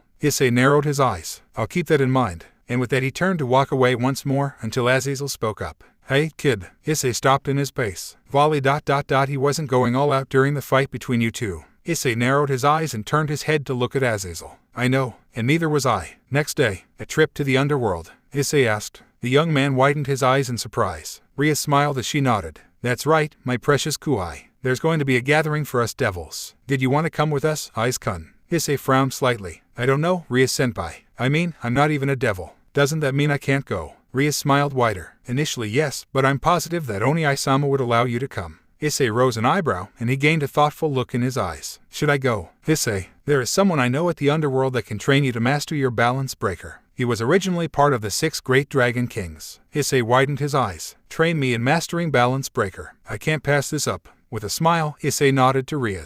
Okay, Rhea-senpai. When do we go? Many hours later. Issei looked around his surroundings as he waited for the Dragon King to arrive. While Rhea-senpai and the others are at the gathering for the devils, I can train with the Dragon King D-Drake told me about. I wonder where he is. A shadow suddenly formed behind Issei. Issei rose an eyebrow as he turned around to look up and see a purple western dragon. The young man widened his eyes. The dragon smirked. It's been a long time, D-Drake. Issei's left arm shone with a green light, revealing the boosted gear. Indeed it has, Tannen. Issei, Tannen, the Blaze Meteor Dragon became a devil, and as a result, the 6 great dragon kings became the 5 dragon kings. Despite being a reincarnated devil, he is in the rank of the ultimate class. Issei widened his eyes once more. Ultimate class, the Blaze Meteor Dragon. His breath of fire is equal to the impact of a meteorite. He's one of the few legendary dragons that are still active right now. Tannen chuckled as he looked upon D-Drake's host. This is my first time training someone who harbors D-Drake. Issei, are you ready? Attaining balance breaker will not be an easy task, especially with Tannen here. Issei narrowed his eyes. There was no point in coming here if I'm hesitating to attain the perfect form of the scale male. I need to make sure I finish this task. He looked up at the Western Dragon and nodded to him.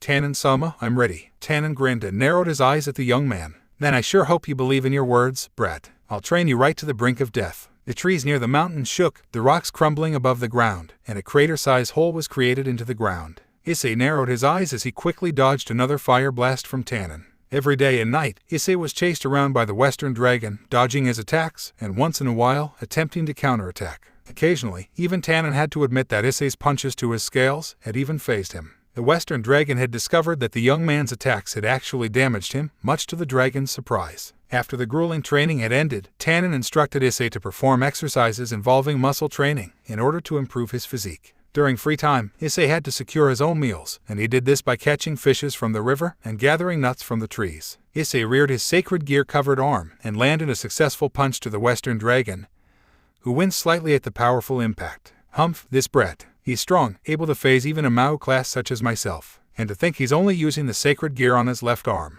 Issei jumped back from the Western Dragon and narrowed his eyes. Blue bolts of electricity covered his body, and a sphere of energy covered him entirely. Issei's physical capabilities increased, and he flew towards Tannen. Tannen smirked and opened his mouth wide. Dodge this, brat. The Western Dragon continuously shot out a sequence of fire spheres. Issei nimbly avoided the spheres and charged an emerald sphere of energy from his sacred gear. Condensing the sphere into a beam, Issei shot his dragon shot technique towards Tannen, who stopped to catch the beam. The dragon's eyes widened slightly in surprise, as he was finding it difficult to keep himself from sliding across the ground due to the amount of power Issei had put into his dragon shot. Taking advantage of the opportunity, Issei sped forward and charged another dragon shot into his palm. As soon as he got close to the Western Dragon, Issei brought his fist forward and landed a sharp punch to Tannen's stomach. Tannen widened his eyes from the impact, and his eyes widened further when Issei emitted his dragon shot into the dragon, causing some of the scales to disintegrate. Tannen soared back until he caught his balance, and he looked at his stomach and hands and found out that they were sizzling. He looked over to Issei, who was set in a battle position. The dragon smirked. Impressive, brat. You actually damaged me. D-Drag was right about you. You are very powerful. Your strength is nothing to be joked or criticized about. Issei narrowed his eyes and the familiar multicolored aura began to manifest onto his body. Tannen widened his eyes slightly. What's he doing? Partner, what's the point of this? Issei narrowed his eyes further as he telepathically spoke to D-Drag. He said the being wielded so much capabilities. So if I use its power, I should be able to attain Balance Breaker. With Tannen-sama's training, this theory should work. Suddenly, a huge mass of crimson aura began to meld with his multicolored aura and around his body. The light on the boosted gear's jewel began to brighten, and the combined auras began to grow in intensity, and it formed into unfamiliar armor. Hey ha ha, you finally did it. You attained it. You really managed to attain it. Well done, partner. The mountain shook in tremors as the surroundings near Issei began to disintegrate around him. A crater the size of a wrecking ball emitted out from under the young man. Issei stood silently, now in the perfected form of his balance breaker, the scale mail. The young man gripped his fists and loosened them. Is there any changes? You can maintain balance breaker for about 30 minutes. The results of your training have come out well. Compared to the first original balance breaker state, that's a fairly good time limit. Issei widened his eyes within the scale mail, and he smiled. Awesome, so my time limit's increased. That's good. Stick out your hand, partner, and fire one of your dragon shots. Issei blinked within the scale mail, but he complied nonetheless. Issei lifted his hand up and charged an emerald sphere of energy. With a flash, the energy sphere shot out from Issei's hand in the form of a vast-sized projectile beam. As it soared far into the forest, a crimson flash illuminated. Issei widened his eyes, and he looked to Tannen just in time to see the Western Dragon laughing. Hey ha, it's been a long time since I've seen that red blast. Issei Hyoudou. An entire mountain far away from here completely vanished just now. Oh man, I destroyed another mountain. Tannen chuckled. You attained it, brat. I see. It's a surge of great power. That's the condition of a robust aura. Issei widened his eyes in shock as he looked at his armor. His eyes then narrowed, his face set in a determined look. Hyukikuku, you really are a unique host, Issei Hyoudou. Issei's house. Mrs. Hyoudou smiled as she got out of her car, carrying her groceries. I hope Issei is having fun with his friends. It's about time he got out of his shell. Her brown eyes widening, Mrs. Hyoudou turned around and she backed away. It was a man wearing light armor and a cape. He smirked dangerously at Issei's mother. Perhaps you could be of some use to me. My precious Kuoh, you're leaving so soon. Riaz looked at Issei with an almost sad expression on her face. Issei rubbed the back of his head nervously. The only reason he had come to the underworld at all was because he wanted to attain his balance breaker. Yifufufu. Does Aiz-kun not want to spend some time with us? A blush rose on Issei's cheeks as he felt Akino hug him from behind. Issei slowly turned around and his eyes widened slightly as he looked into Akino's violet eyes. For some reason, he could sense something dangerous about his black-haired senpai. He detected a possessive look in Akino's eyes. And no, Akino-senpai, it's not that. I'm just worried about my parents back at home. His answer was partially true. After all, he had the 4 fallen angels at home, along with Asia. He didn't worry too much about Middle, seeing as she and Asia got along pretty well. But Donasik, Rainier, and Calawarner ... he was still a little hesitant about them living at the house to begin with. Riaz tilted her head slightly and her eyes softened. My precious Kuoh, it must be the amount of devils in here. You always were shy about meeting new people. You might need to take a rest. With a warm smile, Riaz placed her hand on Issei's cheek and brought her face close to his face, prompting Issei's blush to brighten. Riaz-senpai. Riaz chuckled as she gazed into her cute Kuoh's eyes. You're so adorable, Issei-kun. You've lost contact with I in the Occult Research Club for so long, I'm starting to think you're getting scared of us. That's not the case, is it, my cute Kuoh? Issei stuttered, looking around frantically. He was trapped within the grasp of both Rias and Akino.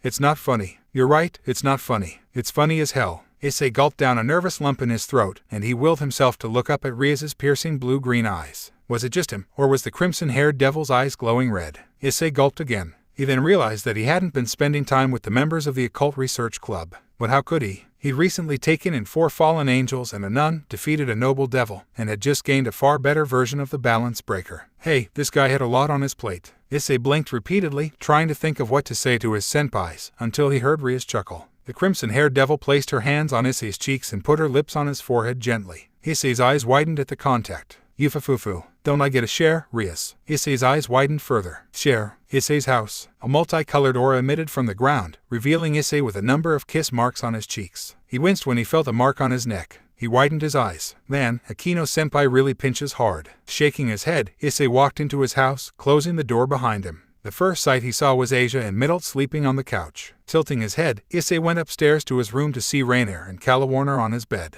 Blinking, Issei walked over to the closet and knocked on the door. He immediately got a groan in response, and he nodded as he recognized the sound from Donosik. Issei went downstairs to find his parents. He knew his father was at work, but his mother was usually home by now. Narrowing his eyes, he flared out a silver aura, attempting to detect his mother's life energy. His eyes widened when he felt it near a familiar source. The abandoned church. What's Mom doing there? His eyes widened further when he sensed another source of energy. Issei narrowed his brown eyes at the familiar sense. He sprinted out of the house door and ran all the way to the church. At the abandoned church, Issei stopped as he saw his mother on the ground. He quickly sprinted over to her, checking her to see if she had any injuries. Issei narrowed his eyes as he saw that Mrs. Hyoudou had a bruised cheek and there was blood on her forehead. Mom, so you came. Narrowing his eyes, Issei turned around to see a familiar figure. It's you. It was the man Issei had encountered after he had destroyed Deodora. The man smirked at Issei in malice. This is my second time meeting you, boy. Issei glowered at the man and held his mother tighter. Who are you, and why did you attack my mother? She didn't do anything to you. The man's smirk widened. My name is Xiaoba Beelzebub, a true successor of the great true Mao Beelzebub. I lent Deodora a stare off my power, but the idiot used Off-Eye's snake without my authorization. He was foolish indeed, and the reason I attacked your mother was because I needed her in order to get to you. Issei narrowed his eyes darkly, and a bright light suddenly covered his mother's figure before she disappeared entirely. Issei widened his eyes in shock. Mom, the young man was still in astonishment, unable to believe what he had just witnessed. Where is she? He looked up at Xiaoba and glowered darkly. Where did you send her? Xiaoba chuckled at Issei and crossed his arms. Your mother has disappeared beyond to the dimension, and due to her weak body, she doesn't have long before she perishes. In other words, I sent her to her death. Issei stared at the devil in absolute shock, before a crimson aura began to manifest around him. Xiaoba smirked. He's expelling his energy as I expected. Maybe now I'll be able to use it to my advantage. Xiaoba rose an eyebrow. What was with the kid's voice? It was much different than before. Dreg, speaking through Issei's mouth, growled deeply. As Issei walked towards the devil, the crimson aura expanded outwardly. Xiaoba's eyes widened slightly and he took a step back. What's this power? The aura around Issei began to grow much larger. Growling more, Dreg spoke.